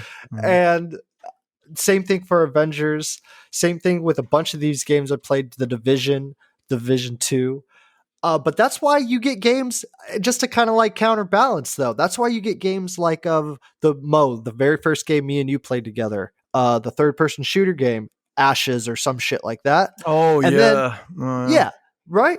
And Mhm. like, it's still the same thing, but it's not live service. That's where they want it to be. Like, we want it live service so we can continue making money. EA, Crystal Mhm. Dynamics / Square Enix. I get it. Mhm. I get it. Mhm. Marvel. Okay. But I've always said the moment that Division 1 came out, I told myself, because I was tired of waiting on updates because I've already like maxed everything or whatever. And I told myself, okay, so the good way to do these kind of games, and I even played Destiny at the time, the good way to do these kind of games is you got to give the good chunk and pay $60 for it, right? Mhm. And then like 2 months later, at most, because this day and age, we got people playing these games for 8 hours a day, streaming, making money off of it. You know what I'm saying? Mhm. They are going to cap out. They are going to say this game is stale. That's going to spread. You know, like it's all about the influence. I know it's so, but it is in a sense. You know what I'm saying? There is like some gravity to that. Mhm. Although I don't agree with it because it's like, but who is this guy to make decisions for me? Like, why should I follow? Anyways, that's a whole other kind of thing. But anyways, it's like you got to have that shit set up. And that's like what Avengers promised as well. You know what I mean? Where it's like, oh, you'll get the game and then bam, the next month, this character, the next month, this character. And then it's like, oh, COVID, fuck. Okay. And with Anthem right now, you just lost your head guy. I'm like, I agree with Dan. It's like, but who says the next guy isn't better or younger and like more energetic and like the passing of the torch, that whole system like went down correctly and they only need 30 people because they're only reworking certain things about the game that they kind of have a lock on. You know what I'm saying? Like, what is their understanding on what they need to do to make this game better? Mhm. Now, I understand EA has like a whole like business side to it or whatever. I do think that there could be a small potential for it to succeed, but like you said, Mo, like practicality versus how I feel about the game. Practicality says like I wouldn't be surprised if I saw it go under. So that's how I stand. Yeah. Yeah, man. We'll It's see. rough too, and it's rough. It sucks. I don't man. like that. Yeah, I know. I don't it really like it. sucks. I hate even thinking about that, but I Right, think right. that's where we're going to trend. But then it's like one of those things you get games, like I said, Ashes and Outriders, where it's like, this is just a complete game together. You just play it through once and you can still like try to build your character, but eventually it will end unless if we give you guys expansions.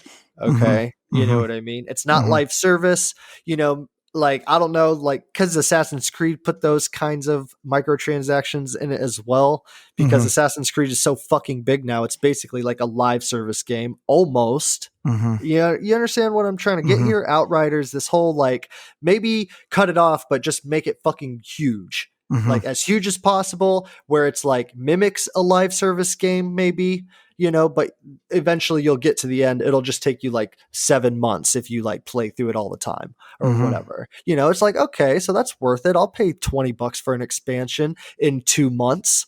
Mhm. You know what I mean? When I'm just like getting the drag side of it, where I'm like, I'm done grinding on this game. Oh shit, the expansion. Yeah. Cool. Yeah. And that's how you keep them alive, but it has to be at that rate because us as players and us as gamers, we consume everything that we really like at a very high rate. You know Mhm. what I mean? Mhm. Like I still haven't beat Ghost of Tsushima or Cyberpunk, and it's like one of those things where it's like I wish I could, but I'd rather move on to other things that I haven't experienced than sit down on this, especially if I have an able to like get my hands on it.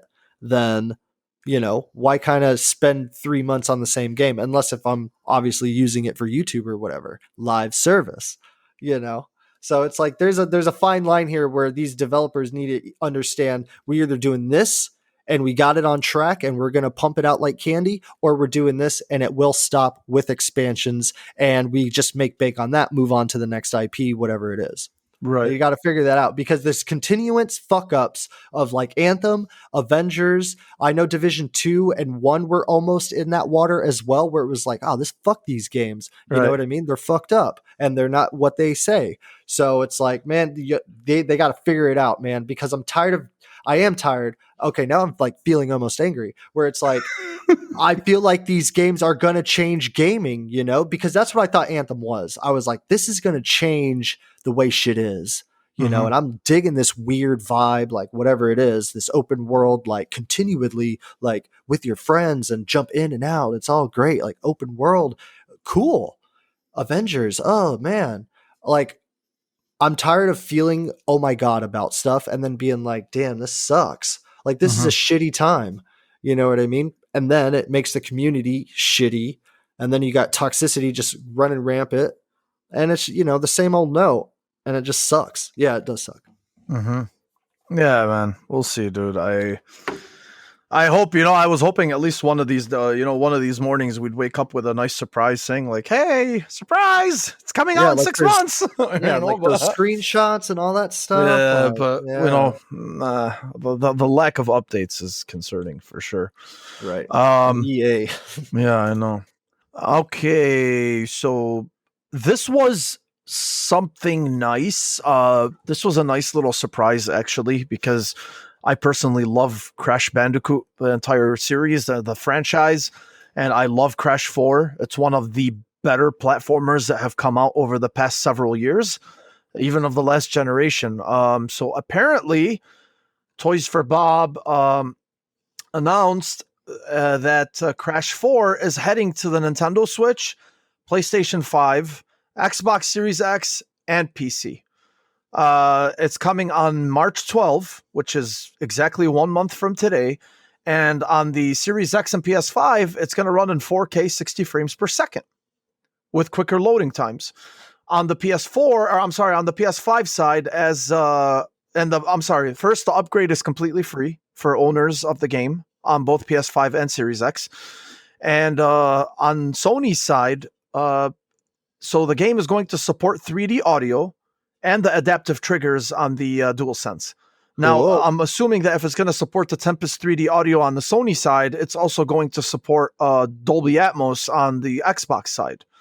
One can only assume. I haven't seen anything from the Xbox side, but, I don't know if that's something that Sony specifically wanted. I mean, but because if it doesn't have Dolby Atmos on the Xbox side, dude, I'll fucking buy the game again on the PS5 just to play it in 3D audio. Like, yeah, So that was awesome, man. That's such a great move, and honestly, I love it because it gives the game a second life, and it also shows that the game is successful for them.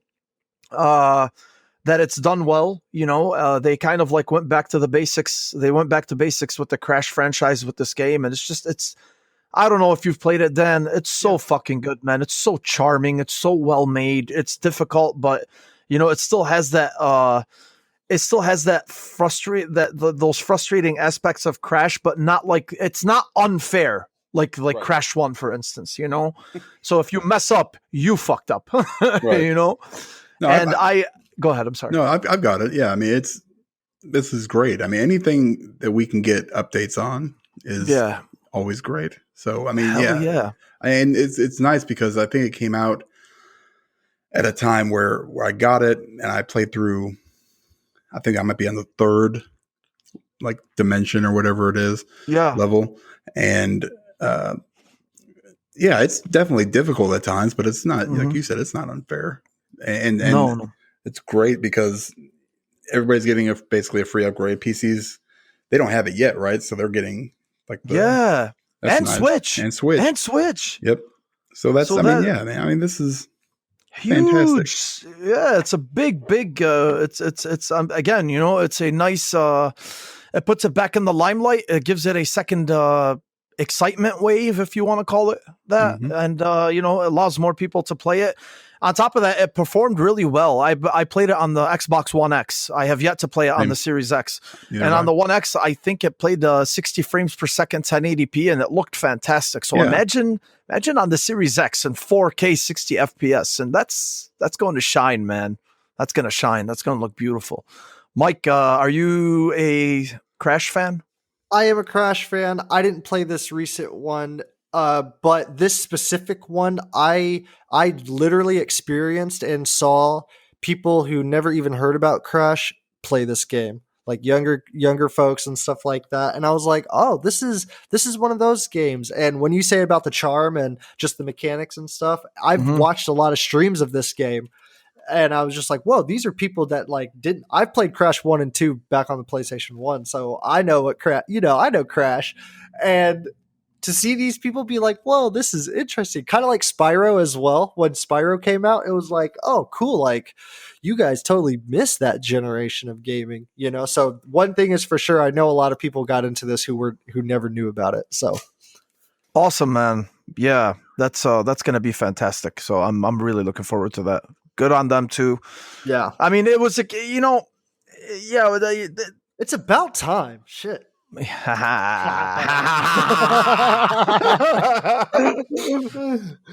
that was it's good too that it's going to be a free update for people that own the game, because it's Activision, so most people would not have been surprised if they said like, hey, we're going to re-release it, and if you bought it on last gen, too fucking bad, but so good for them. At least this is going to be awesome, dude. It's going to be great, and it's coming out $40 on the Switch and PC. It was $60 on the Xbox and PS4. But yes, dude, I'm gonna get a Switch copy. I don't give a shit. Yeah. Yeah, I definitely will. No, I'm never gonna touch it, but yeah, Switch. That's cool.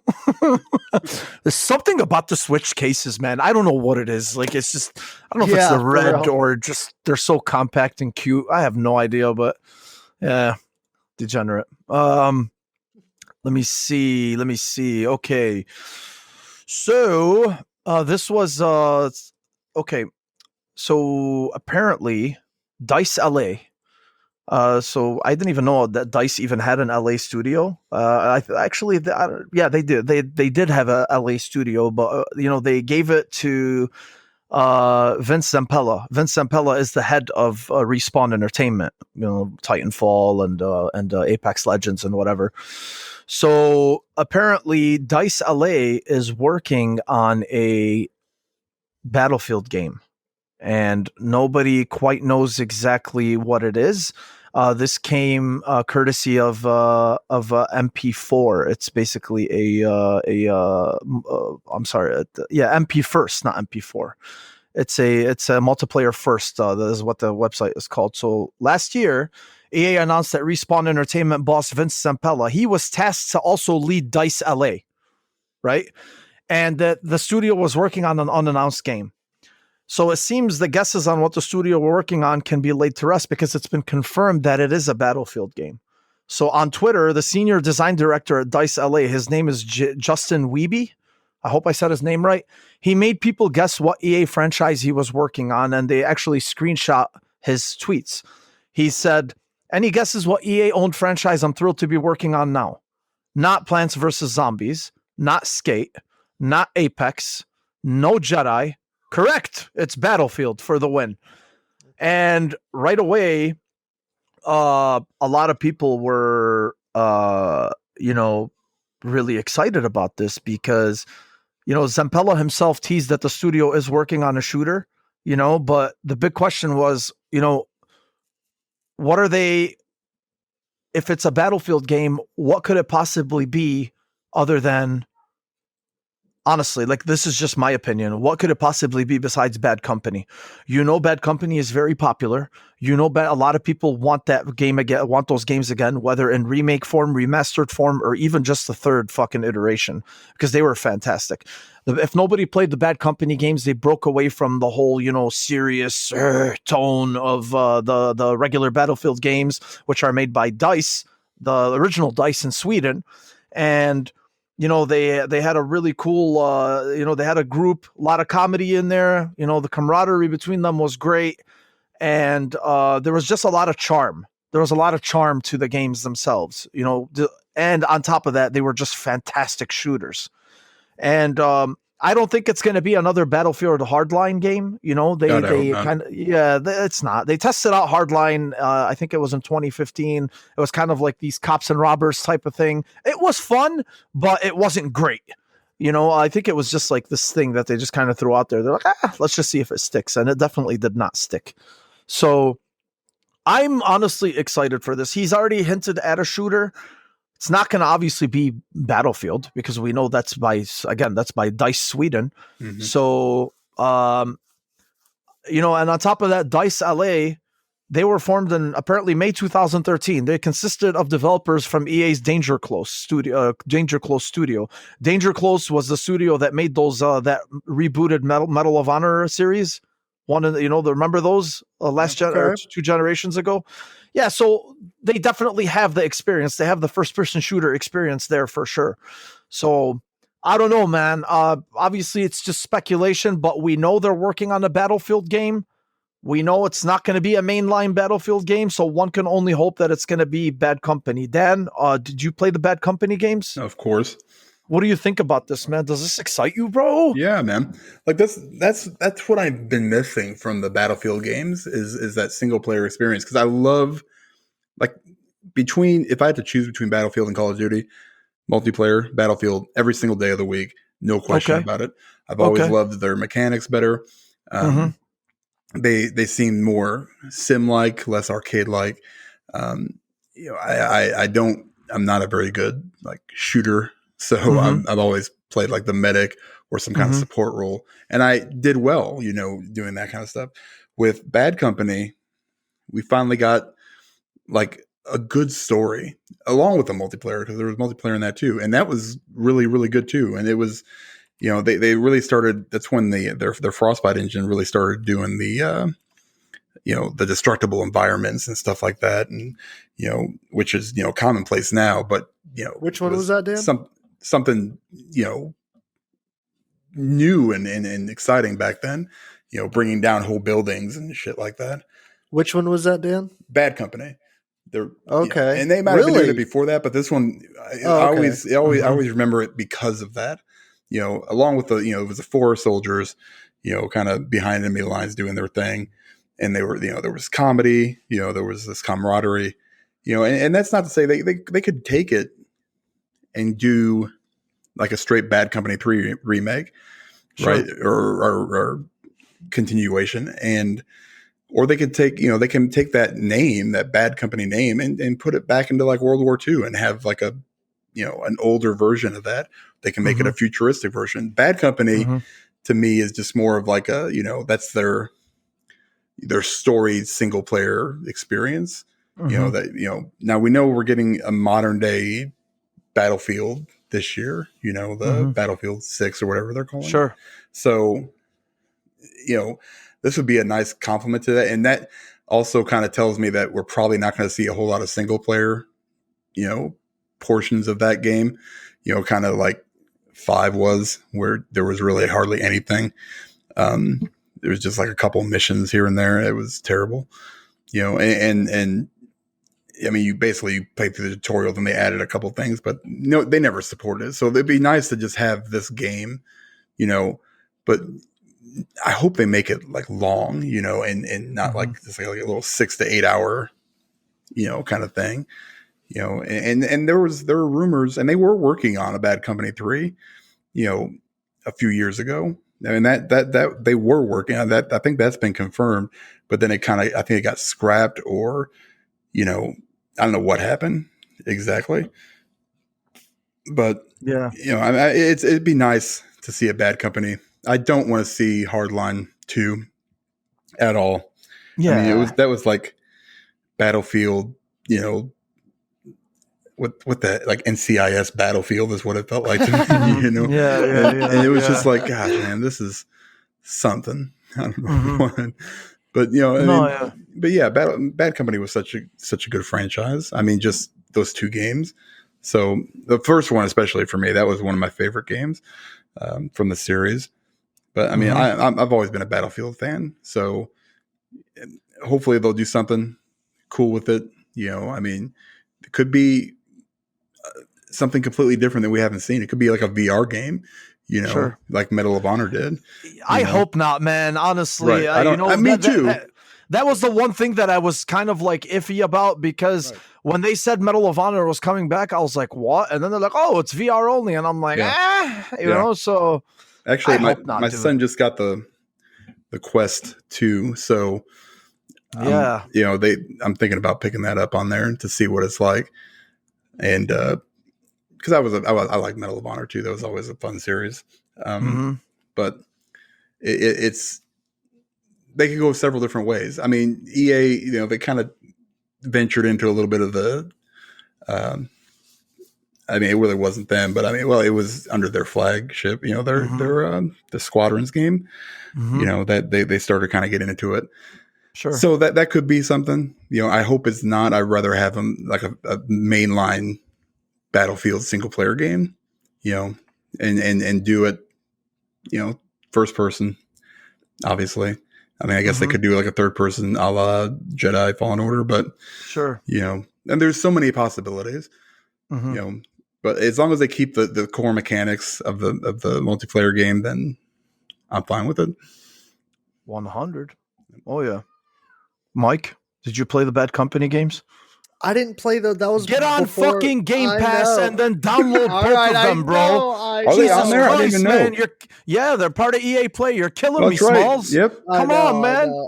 I Damn didn't it, get into Mike. Battlefield until late, man. Until Battlefield 1, the one in 2016 That's or a good one whatever. to come in on. But man, when I came in on it, I was like, I missed so much. I was like, I've been depriving myself basically of this like holy shit experience. And it was the first time I played it after getting out of the military. And I was like, fuck Call of Duty, Battlefield's where it's at. Yeah. Straight up, dude. The moment walls were getting fucked up and all that shit, I was like, this is exactly what Dan said, like a military sim. And I was like loving it. And then I went back and I was like, oh, so there's there's like mainline Battlefield games, and then there's branch off Battlefield games. I didn't know that they're all like kind of story based and focused, or like I just didn't know. Like I remember being on Battlefield, I'm like, I am so confused how these menus work and how to get in certain things. Like this is like PC shit to me. But anyways, new Battlefield to me, I feel like because I'm now invested into it, like I cannot wait for this new Battlefield, the mainline one. But like now that I'm invested into that, like I'm down to check whatever this is out, especially if it's a good time. You know what I mean? Third Yes, person, sir. I'll take that. I'll take third person. Yes, sir. Oh yeah. So here's fingers crossed, baby. Fingers freaking crossed. Yep. I hope that shit works out. All right. So let's see. Next gentleman, we have The Last of Us. Okay. So The Last of Us TV show, which we've known is coming to HBO.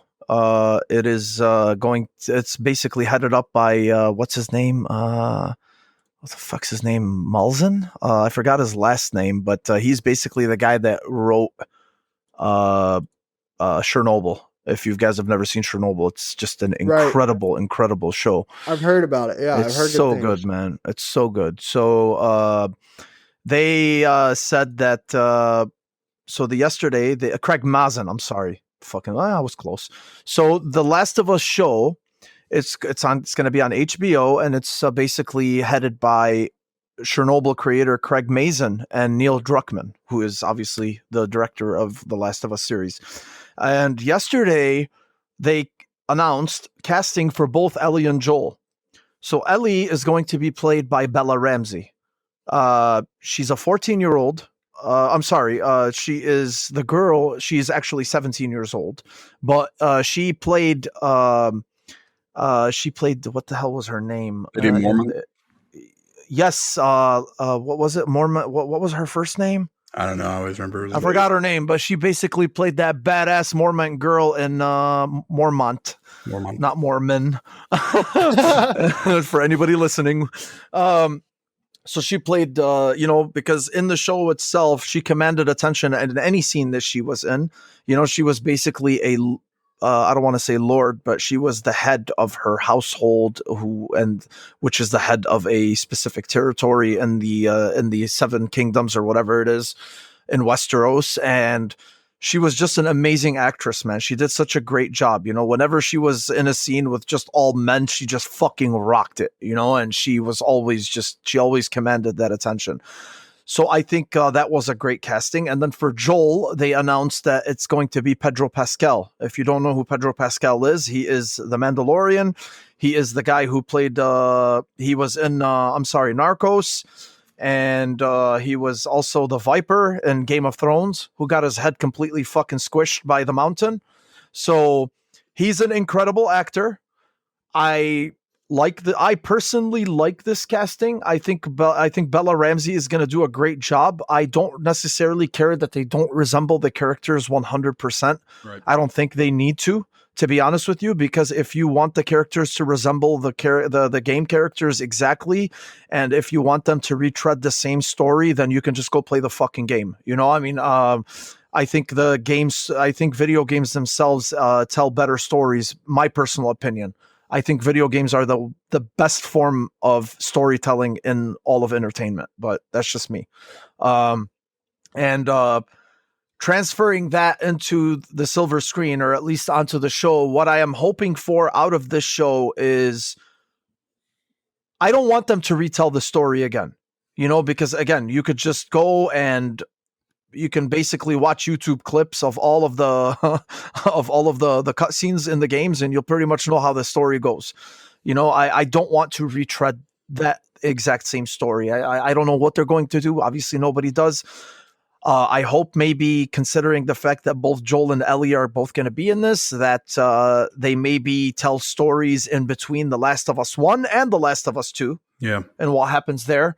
There's a lot of different directions and a lot of different ways that they can tell it. But as far as casting goes, me personally, I'm happy with this. I think this is fantastic. I love Pedro Pascal. I think he's a great actor.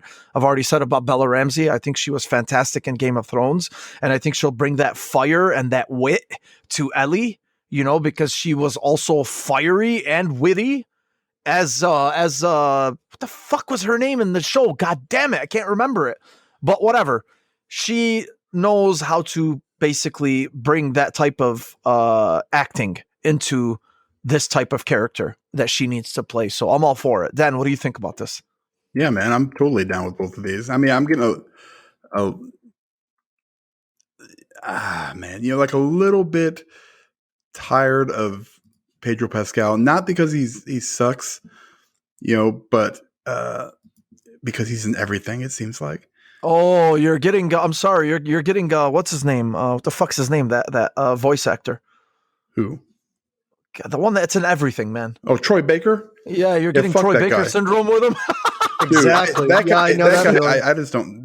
That's a whole nother rant. If I'm really going on that guy. That guy's just super pretentious, and I hate his hair. Yeah. He does a great job with what he does. Mm-hmm. Amazing voice actor, but I feel like he's one of those look at me dudes. Mm-hmm. I'm awesome and super trendy. But anyway, that's a whole other thing. But Pedro is, he's great. Don't get me wrong. I think he's a great actor. I think he's, just amazing. He's been, tons of stuff lately, and I'm getting a little burnout on him, but I think it's a really good choice for, for what he's doing. For Joel, I think it's actually excellent. And it was Liana, I think it was. That's it. Yeah, Liana Mormont. Yes, my man. Yeah. Yes. I can't. Yeah, she's. I loved her in Game of Thrones. She was one of those nice surprises of the last season that you're just like, man, this girl is a badass, and she was amazing. She did a great job. So I'm down with that too. I mean, I don't care what they look like. That's crazy to me. That people would actually. I mean, why? I mean, you would have to. I mean, there'd be very, very few people that look exactly like these characters. So and then they also have to be actors. So you're really limiting the pool there. So just, get somebody that's going to be, be able to do a good job. Both of these, I mean, especially Pedro Pascal, he's proven what he can do. He's got the chops for it. I think I'm a little bit more reserved on her only because I haven't seen her in a whole lot of stuff, but what I have seen her in is unbelievable. She's just, she just captured that character, and did an amazing job with it. So I can't wait to see what they do with it. I just hope it doesn't. Yeah, like you said. I mean, I could, if they're going to do multiple seasons, I wouldn't mind doing like the first 8 to 10 episode season. You could probably squeeze, depending on how long the episodes are, the first part or the first game into there. And maybe add or take away what you need to, and because you almost, if you go straight from the ending of the first Last of Us game, there's no, you've got the biggest thing with this characters are the building of their characters, the relationship they have. I think skipping over that would be a humongous mistake, especially for people that aren't familiar with the series. because Mhm. that's what made them. I mean, that's why people had such divisive views on the second game, Yeah. because of that character development in the first game. So you almost have to tell that origin story, I guess, and where they came from and how they came together, because you have to get people invested in those characters. So, we've all seen it. We know what happens. They could change it up, I guess, a little bit if they wanted to here and there, Mhm. but you have to kind of at least develop those characters and get them to that point. Why does Joel care so much about Ellie? Mhm. Why, that's, so you've got to answer all those questions, I think. So I think it's probably going to be a retelling of the first game, at least initially. Sure. So, but then, yeah, you're open to a humongous chunk of time Yes. between that first game and that second game, Yes. so there could be a ton of stuff, and honestly, that's really what you have to, explore, given the, no spoilers, but given the events, Mhm. of the second game, you're gonna, Of course. that's what you have to do. So there has to be, it's got a lot of potential, and they almost have to. It'd be nice if they went, okay, this is what we're gonna do. We're gonna do, the first season is gonna be the, Last of Us Part 1. We're gonna have 3 or 4 seasons between there, 5, 4 or 5, I don't know, whatever it is, with the stories that happen between Last of Us 1 and 2, and then finish it off with number 2, Mhm. and then just end it, because you're going to get into that point where, she's not going to be 17 forever, so she's going to start looking, older and older and older. And, Sure. so it is, I'm excited. I'm super excited for it. I really want to see what they can do. Mhm. There shouldn't be, like we said, there shouldn't be a ton of work in the writing part, at least initially. You got to do the dialogue and stuff, but it's pretty much all there. Mhm. I guess you got to flesh it out a little bit, because you're not going to have those action scenes where you're, Yeah. just having these firefights constantly.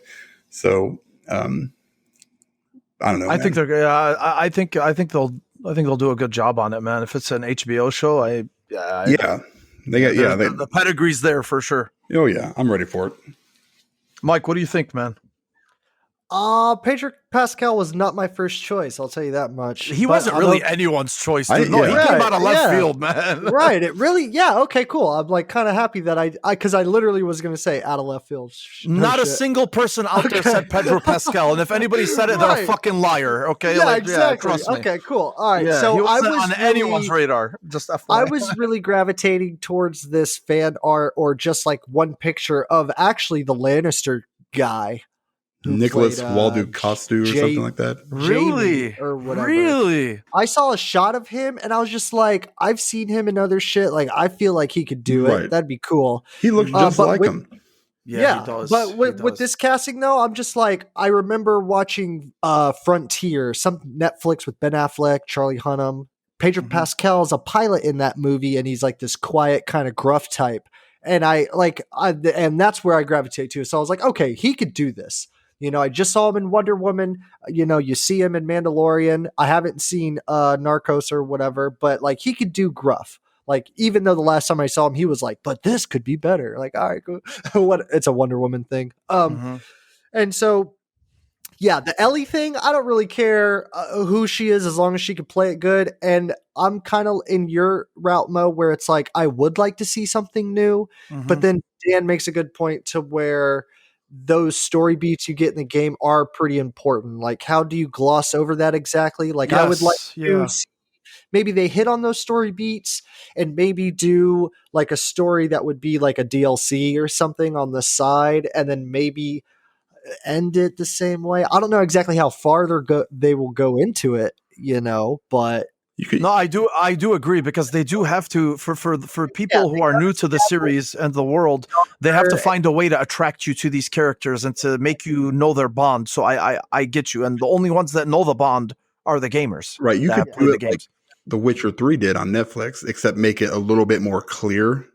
Yeah. You know what I mean? Like, you could start them off wherever they are, and they're walking, and then flash back, right, that's to the flashback. Yes. where, Yes. like, this is what originally happened, but you just have to make it a little bit more coherent than like what The Mhm. Witcher 3 did because I was lost. You know, Me too. I kind of knew what was going on, but Yeah. I'd watch it a few times. Yeah, I got you. Well, yeah. The thing is, though, honestly, if you really look at it, the guy who plays Jaime Lannister, Nicholas Coster, whatever, he's too pretty to be Joel, man. That guy's Yeah, I like, that guy, because Pedro Pascal's got like this gruffness to his face. yeah. I don't want to say more manly, but he's just not as physically Stronger. attractive. He's not as physically attractive as the other guy is. So, Right. I don't know. I mean, I don't know if they offered him the role or not. We will never know that. But I can see Pedro like he depressed, his face looks more beat up. If I Yeah. want to say, yeah. dirty, and like, oh, I had to kill this dude or whatever. You Mhm. know, like, I could see him acting that way because I've seen it before. You know what I mean? Mm-hmm.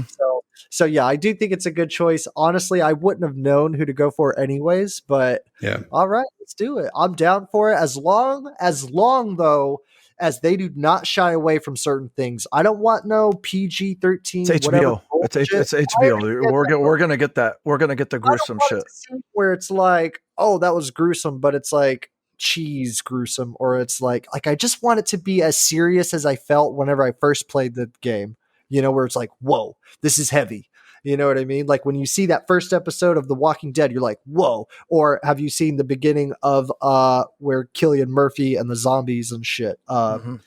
I don't know. It's a horror movie. It's awesome. And he wakes up Mhm. in the hospital and the whole town's gone. Like, holy shit. Like shit is fucked up. You know, Mhm. if I don't get that feeling and I find some cheese, like, you know, it's The Last of Us. Like that's Sure. a pretty emotional / realistic, like hard hitting, you know, it got those emotional beats basically. And I don't want them to shy away from that.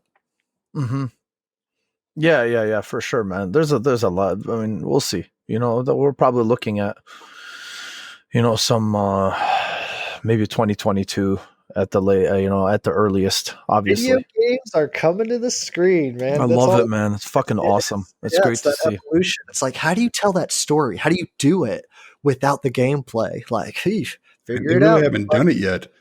No, You know, no, they haven't. I haven't really like. I don't really have a video game movie where I'm like, no, that is a good video game movie. No. Warcraft, maybe. I don't know though, because I've never played the game, so that's like, far and in between. Mm. But Tomb Raider, I guess, was cool, but not like that cool. You know what I mean? It was cool, but not real cool.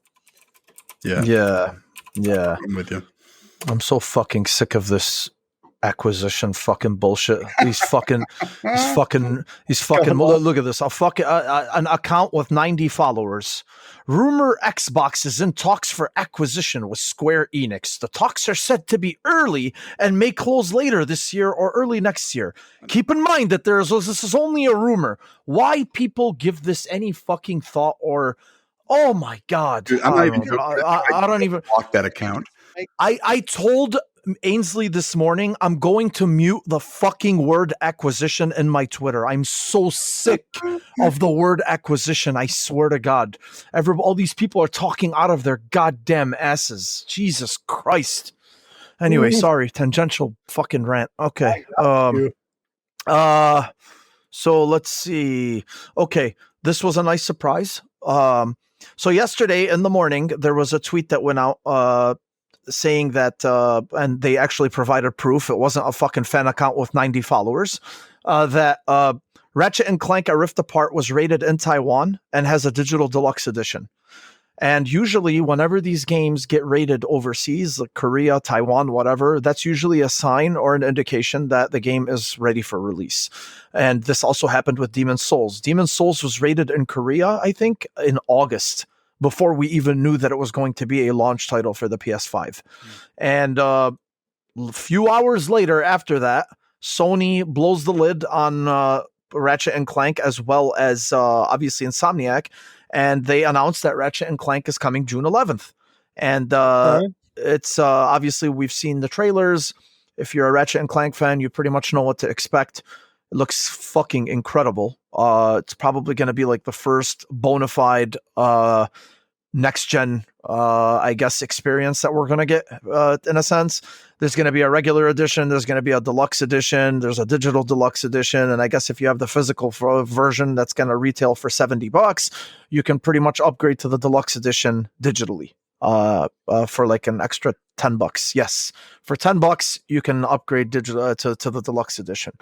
But there is no there is no collector's edition or anything like that. This was a nice surprise. It was great to see. Obviously, a lot of people have been expecting it. It's a little outside of the launch window that Sony had initially said. They said it was going to be in the launch window for the PS5. And my take is correct me if I'm wrong. The launch window is 3 months. Yeah. So when this game comes out, it's going to be in June, which is about 7 months after the PS5 release, which is fine. Considering that COVID and, all things considered, I really don't care. A lot of people kind of like bagged on Sony for that, but it's just like, oh yeah, launch window, but shut the fuck up. Well, you got to also understand that most people are, a large portion of people won't even have their PS5 until they close to that point.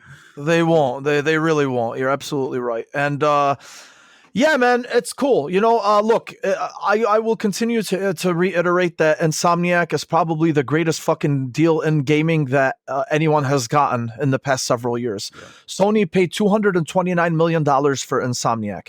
In the last 2.5 years, Insomniac has pumped out Spider-Man Miles Morales, and now they're pumping out Ratchet and Clank. They just pumped out two games for the PS5 by one studio. Mm-hmm. Okay? 2 games for the PS5, one of them being a legitimate big AAA game, which is this one. You can call Miles Morales obviously a AAA. It is nothing short of a AAA, but it just doesn't have the same length as the original Spider-Man, but most people say that it's a better experience. And Dan, you yourself said you enjoyed it more. Yeah. So, dude, first of all, Insomniac needs to take a bow. Okay, for the incredible games that they've been pumping out. And I think this kind of like lets them off the hook for a few years, at least until the next Spider-Man is released, because dude, like these guys are just on fire. So people have high expectations for this game. There's always high expectations for Ratchet and Clank. They're beautiful games. They control very well. They have a lot of charm. If you've never played them, the weapons are very creative. They're just great games. And I'm expecting a lot of good things for this release, and it was just exciting to see it. Dan, what do you think, man? You excited for this shit? Hell yeah, I am. I mean, I wish, like you said, I wish it was a little bit closer, but that's fine. You kind of saw the writing on the wall once there was no talk about it, last month. Yes. It was obviously going to get pushed back unless they just kind of shadow dropped it, which just doesn't happen enough, in my opinion. With games where they just don't say anything, and the next thing you know, they're like, "Hey, by the way, our game's out," and like just blow people out of the. That's what I want to see more of for 2021. Mm-hmm. Don't say anything. Don't say you're delaying it. Just release it. Don't tell anybody, and then boom, it's on the store. I want to see more of that shit. But I love Ratchet and Clank. I'm excited to see what they can do. Insomniac is they're just ballers, man. They just know what they're doing. They constantly put out good stuff, even before the Spider-Man stuff, they Resistance and, Sunset Overdrive, people love those games. So they know their stuff, infamous games. They just, and you're right. It was a steal for Sony, so I just hope that there was some kind of provision, where you got paid more money for it down the road. Because they're $229 million. What a steal! Incredible. I mean, they made that backup. They made that just from Spider-Man alone. That's just. It's still. I mean, I think it's the number one selling game on the PlayStation 4 of all time, right? I mean, it's on that system. I'm pretty sure it was like 15, somewhere between 15 and 20 million. Maybe it was 13. I can't remember exactly. It's probably over that now. Man. And they put out Miles Morales, which, while not a full game, is still probably a bunch of work. At the same time, they also remastered their, previous 2018 game and are working on, Ratchet and Clank, which is going to be out here in a few months. So I'm excited for it. It looks awesome. I just want to play it. That's pretty much where I'm at with that one. Mm-hmm. So. Yeah. I mean, Yeah, dude, it's gonna be freaking great. Mike, where you at, man? Are you a Ratchet and Clank fan? I am. I've only dabbled in like a few, so this is going to be the one. Like the moment I saw it premiere for the PlayStation, like whatever event it was, I was like, yeah, this will be the very first Ratchet and Clank that I really want to get into. I like almost started to watch the movie. I know there's a movie out for it or whatever, like for the old story. But yeah, this is going to be my first Ratchet and Clank. Like I'm really excited to see the charm, as you would say, though, to this game, and like the way it works, the reality things, really cool. I like all the mechanics because I have played a little bit. I've dabbled in a little bit of Ratchet and Clank, but not enough to be like, oh, I dig this, you know. But this will be my first one, and I'm pretty pumped about it. Yeah, dude, it's gonna be just great, man. Perfect. I think it's a good timing as well. Yeah, it is. And on top of that, it comes out like well over a month after, you know, like 5 weeks after the release of Returnal. You know, so they're giving Returnal a nice cushion. You know, they're not like releasing it back to back. Yeah. So that's good, man. You know, they're gonna let Returnal breathe for a bit. You know, because that's another AAA game that they got coming out right before this one. So the games are coming, man. The games are coming. Oh, they are coming, baby. They are. Okay, so last thing I wanted to touch on, and this is really a personal opinion that I wanted to just discuss with you guys. So the one thing that I notice a lot on, you know, just obviously Twitter, because that's the medium that we pretty much, you know, engage in, you know, when it comes to gaming, or that's at least the tool that we engage with. So, you know, I don't want to get into the whole fanboy thing that we see all the time, or, you know, all these conversations and stupid fucking rumors that are done by accounts with 90 followers and shit like that, you know. But the thing that I have noticed most is, and let me give a disclaimer to, you know, in case anybody is listening. If you've been listening, if you are a listener, you pretty much know that, you know, I don't give a shit about what I play on. Obviously, I play mostly on Xbox, you know, but again, that doesn't mean that I have a loyalty to anyone or anything. So if you do think that, eat shit. But and then the topic I'm coming to is, the one thing that I notice is Xbox gamers, Xbox fanboys, Xbox fans, stop coming to the defense of the Xbox every single time there is something that is mentioned that is pro PlayStation. And I guess you could say the opposite way around as well. Okay, you could also say the same thing for PlayStation, but you know, every day, all I see on Twitter is people, you know, Xbox fanboys boasting about the power of the Xbox, or retweeting something from Digital Foundry's fucking photo mode on Control, okay, and how ray tracing performs better on the Series X in photo mode on Control. Okay, we already know the Series X is the more powerful machine. It is the more capable machine. It will be, in the long run, the more capable machine when it comes to power, or whatever the fuck it is that you want to jack off to. Okay. However, stop using that as your leverage, or as a defense mechanism, or as an excuse for every single thing that gets hurled at you guys. If you have the more powerful console, act like it. If you know that the software is coming based on the 23 fucking studios that Microsoft owns, act like it. You know the games are coming. Be patient and they will come. Just because Sony people bash you, or just because Sony people come at you about the games that are coming out on the PlayStation side and the lack thereof on the Xbox side, it doesn't mean you have to constantly come to the defense of your favorite plastic box. Okay? It's okay. It is okay, because all you need is that one AAA banger that we have all been waiting for to start that conversation. Okay? If you notice, Sony's been quiet in terms of their releases, right? But look at yesterday. Sony generated so much fucking hype, okay, yesterday, just off of a release date. They came out and they said, hey, here's Ratchet and Clank. You guys have all been waiting for it. It comes out June 11th. And look what happened on Twitter and the internet. Everybody exploded. Everybody's happy. Everybody's saying like, holy shit. Hey, here's another fucking Sony game that's coming out, right?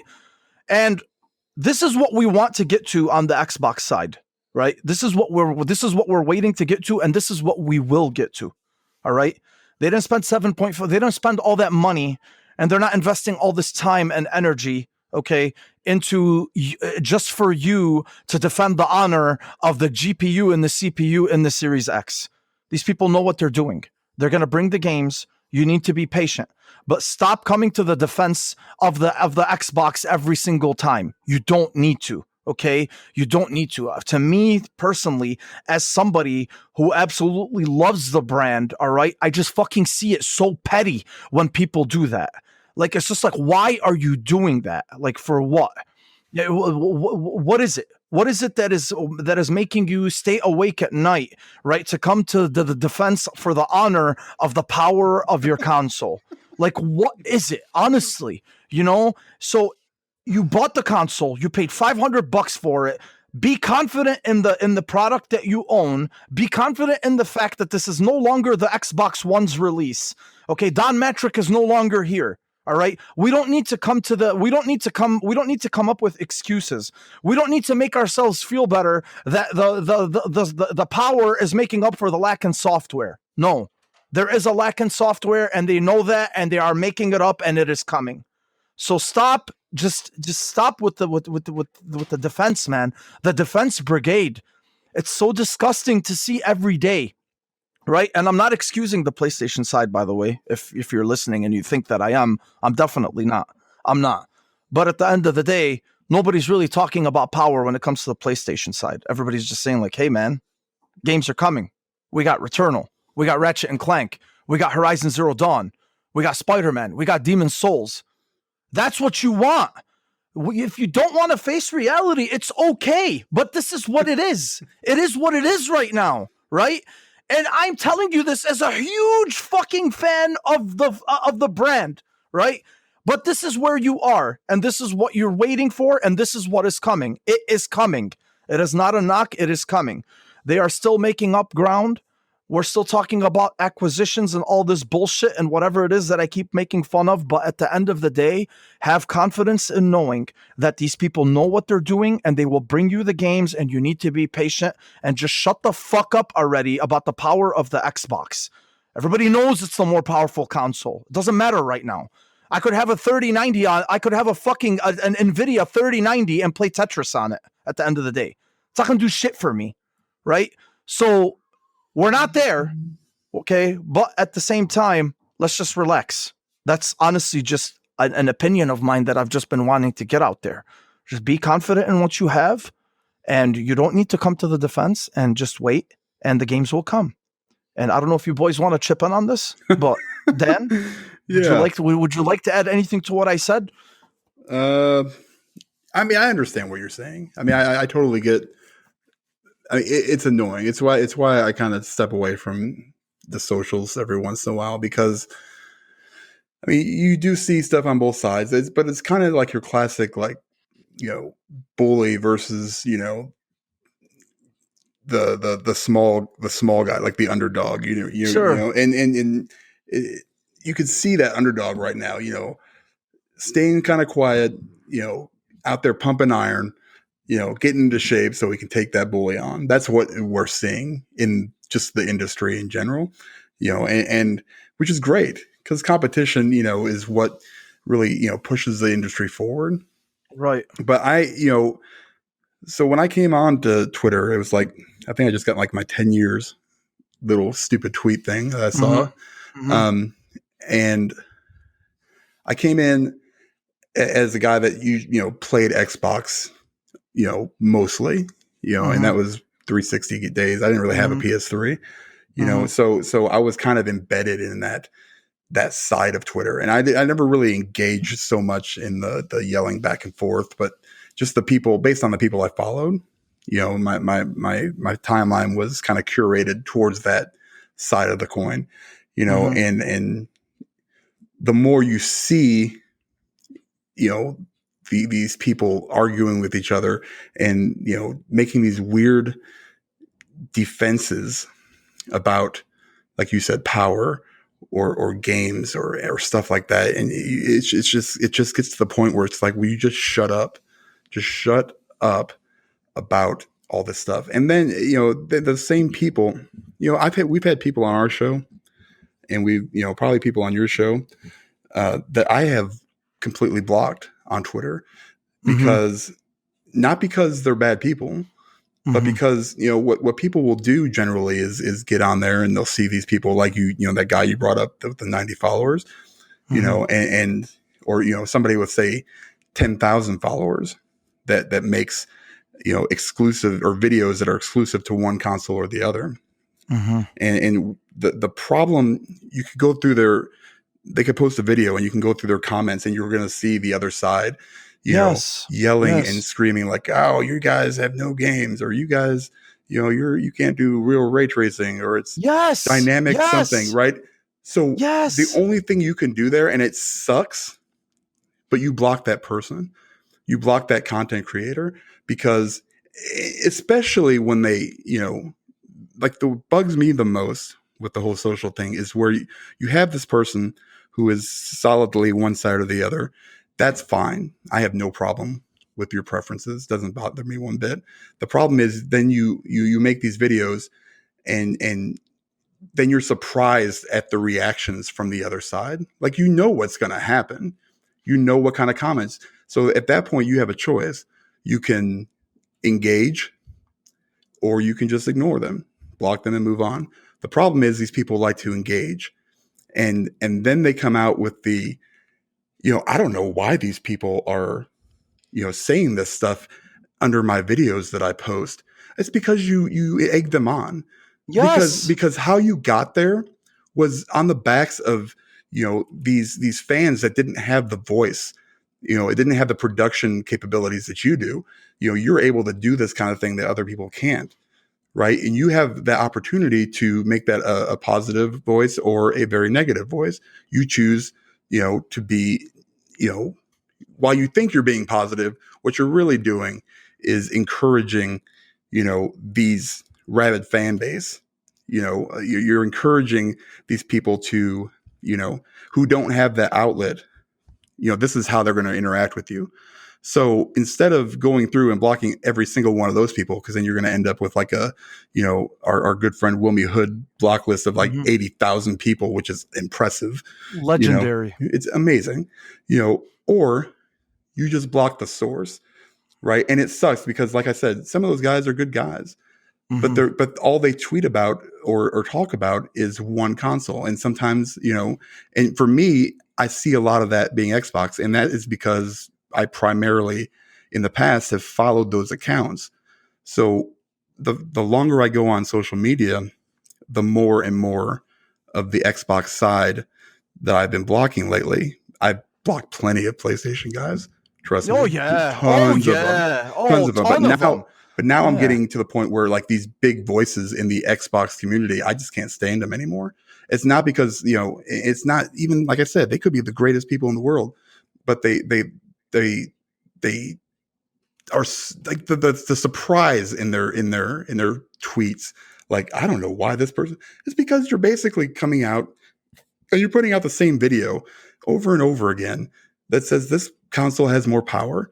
We all know this, right? We all know on paper, that the Xbox Series X is the most powerful game console out there. It's not even a opinion, right? It just has that power. Done. That's all you got to say.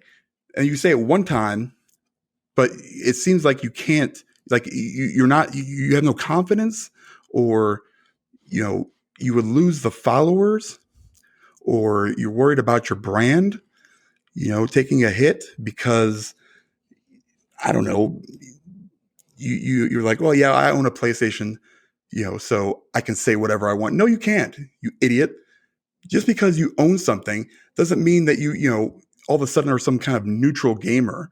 You're not fooling anybody, and you're only riling up those very, very specific people that, that don't have that voice, and you're giving them that outlet. So don't be surprised when people block you or when people respond to you, saying, "Oh yeah, yeah, you guys just don't have any games." They're going to say that. You're in that business. You know, Mhm. if you're a hooker, you're probably going to get an STD eventually. It's just Yes. how it works, right? Mhm. So, I mean, it's the name of the game. own it. Right? That's my biggest thing. Own your shit. Don't come out here and pretend like you're some kind of you're being mistreated, because these people are coming out and saying, these things in your timeline. Shut up.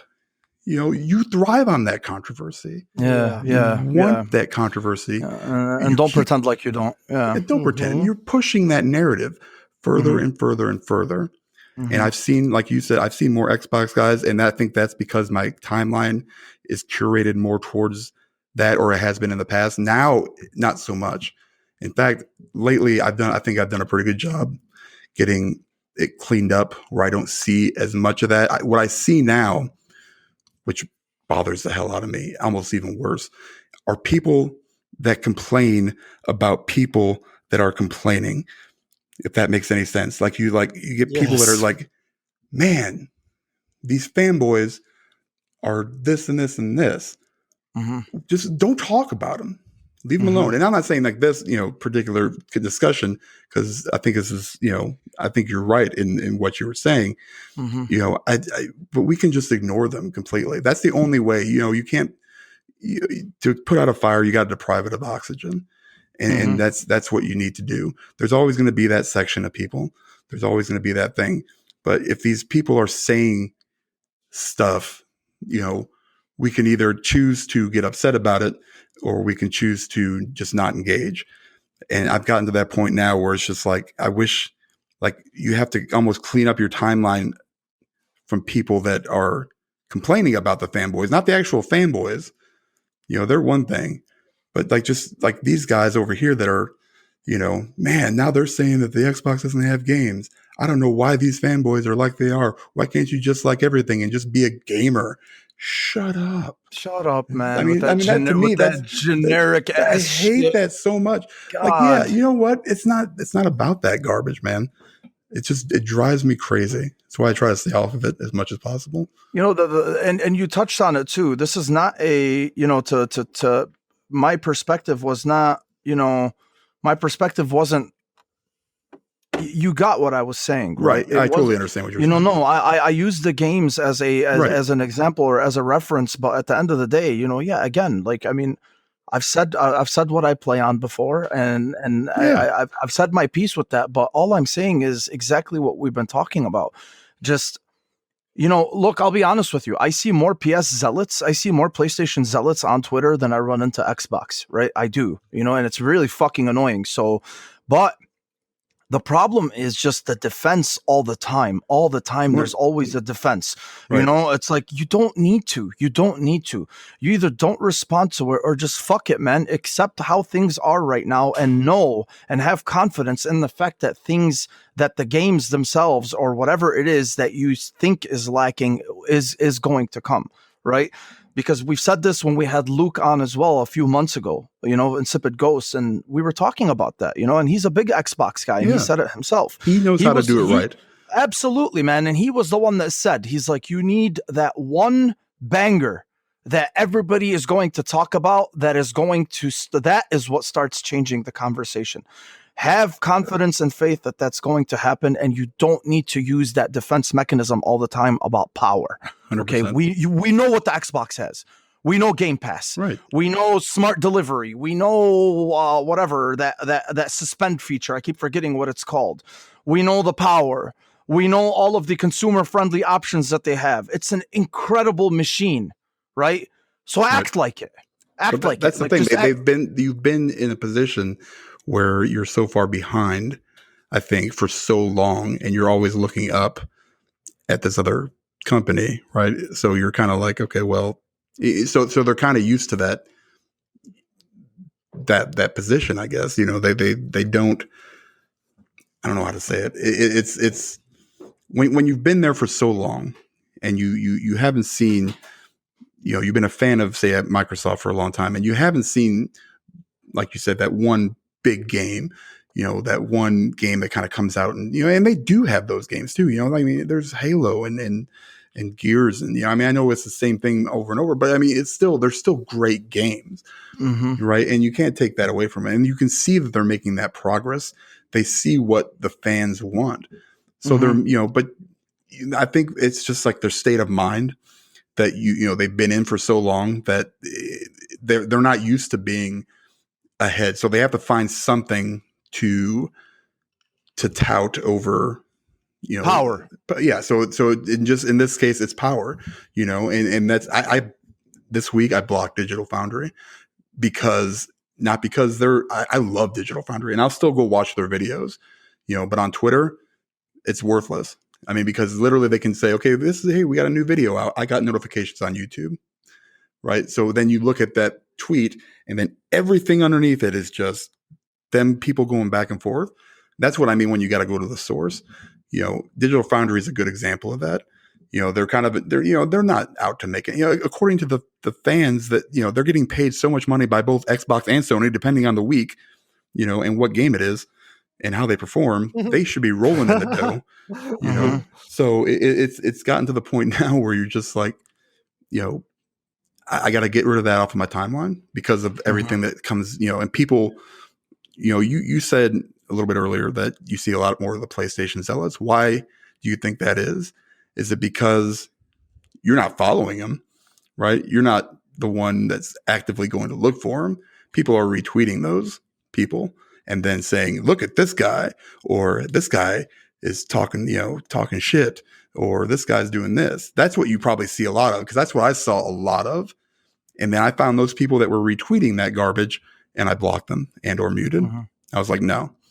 I said, listen, if this is all you're going to do is retweet, these idiot toxic morons that, are just doing it for the clicks, you're just as bad as that idiot toxic moron.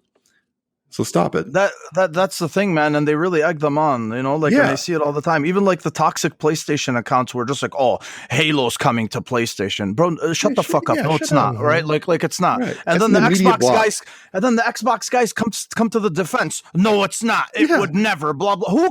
It's not. It's not. So just act like it's not and move the fuck on and stop retweeting it and bringing more attention to it, because that's exactly what that moron wants. And he got you in his palm, right? Yeah, he's laughing at you right now. Yeah, he is laughing at you. You're sitting there defending the honor of Master Chief, and who cares? It's not going to happen. It's not going to happen. So stop taking it as this threat to your to your character, right? Like it doesn't matter. It's not going to happen. It's insane. Like if you've been following this industry long enough, what is practical and what is not. You're smart enough to know that. Right. I do like to believe that there is common sense out there still to a certain extent. So fuck, man. Mike, where you at on this, bro? I mean, I agree with all what y'all are saying. I was going to kind of extend on what Dan was saying. It's because once you comment on a big tweet, your comment is no longer a comment. It turns into content.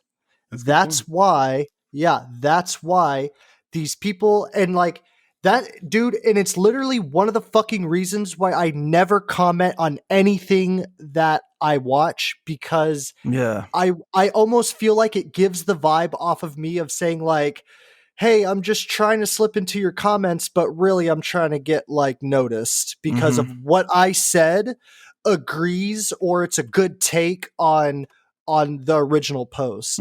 So, and people have recognized that. People understand that's the way the internet goes.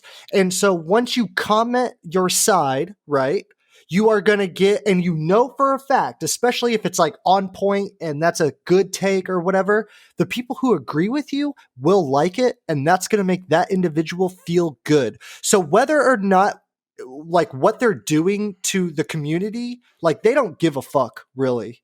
They just care about how many likes they get. And dude, that is the key. Like, and I know that's how you do it. It's like the hustle. Like, oh, I agree with this guy's take. He like added more on to this other good take. I'm going to follow him too. And then you're like, oh yeah, look, everybody follows me. And like, yo, I get that. I get that. But it's just a shame that that's what a lot of the gaming community thrives on. Is like the negativity, especially when shit is slow. They want to, stir up some trouble or whatever. This whole, click kind of stuff. And it's kind of a shame, you know what I mean? Especially for me, because I literally like don't want to comment on anything or anybody's shit, because like I don't want to feel like, oh, this guy's just trying to like get more, get noticed more. And I'm like, that's just not my thing, like I don't want to try any of that. I just want to like be myself on the internet, I guess, or whatever. But it's like once you start getting into the boundaries of like, oh, but you're getting in click territory, you're getting in judgmental territory where it's like you got to side with one, and if you don't, you're going to get ridiculed or whatever the case is.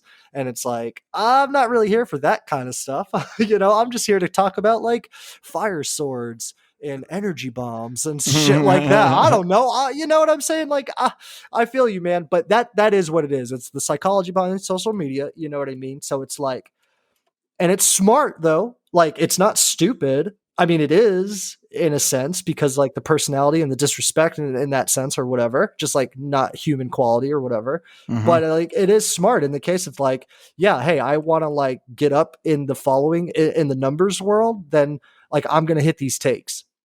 I'm gonna comment on that superhero video on my main YouTube, so people see that like, and literally I say this because I just did it not no more than 3 days ago on a Superman thing. And I was like, yo, this shit is tight, but I don't like this, but I do like this. And that was my whole intent.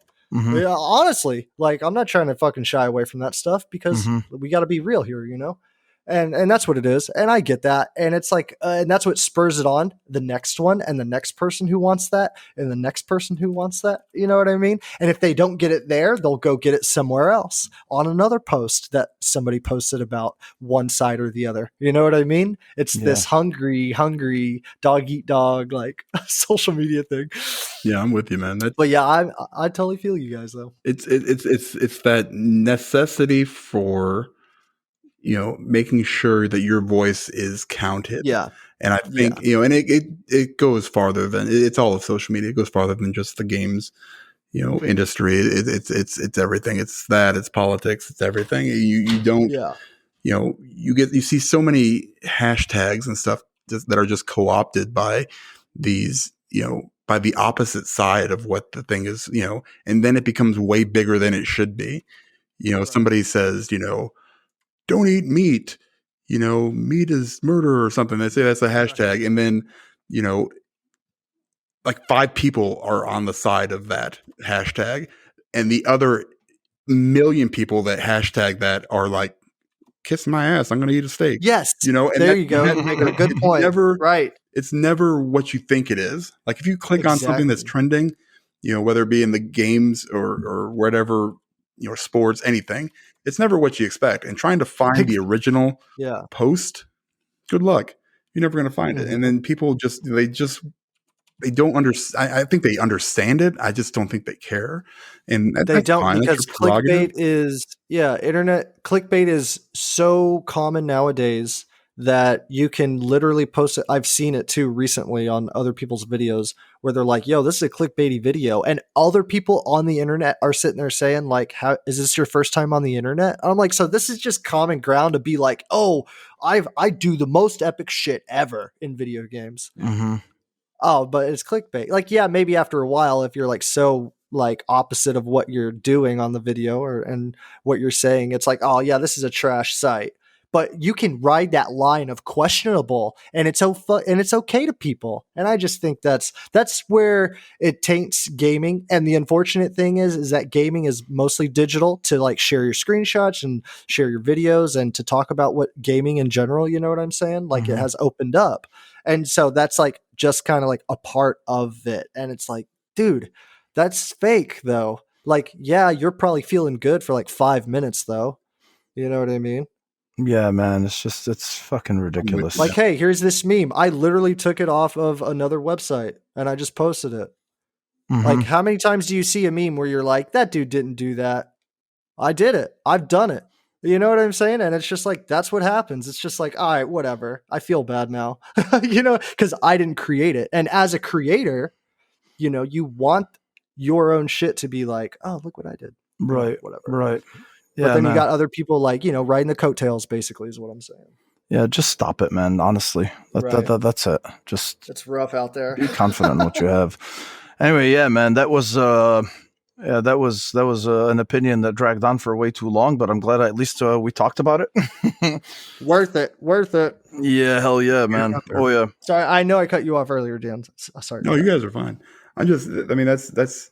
I try to cut back as much as possible from the socials because it's just, I know, I when I get on there, I basically will retweet like different people's shows that I enjoy, and just give them, try to give them a little bit more. I mean, I don't have a ton of followers. I got like 1,000 or something, and that's plenty for me. I feel like that's almost too much.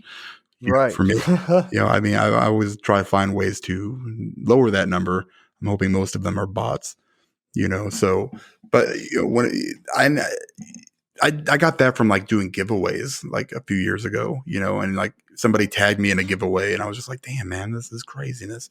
I mean, but it's just a number and it's just not important, Right. in the end. It's just, I'll do what I can to promote other people's. And that's basically what I want to do, is, when your show shows, I'll shoot a retweet if I see it, Wilmie's show, Luke's show and Joe's show from PlayStation Trophy Room, stuff like, and I keep my circle as small as possible because not only do I have a tendency to maybe explode and say something that will be, considered and not necessarily offensive, but like just, I don't really have a filter sometimes. So it's those people that want that presence, they need to understand that, you're going to have to take the bad with the good. Don't be surprised at what, you get when you're in that game, it's just going to happen. So like, look at this guy, right? I mean, look at this fucking stupid shit that just got retweeted. Just here playing games that don't exist on Xbox Series X, so I've heard. He's showing Valhalla, Control, Sea of Thieves, Battlefield 5, right. and The Medium, right? 3 out of those 5 games are multi-platform games. Like why?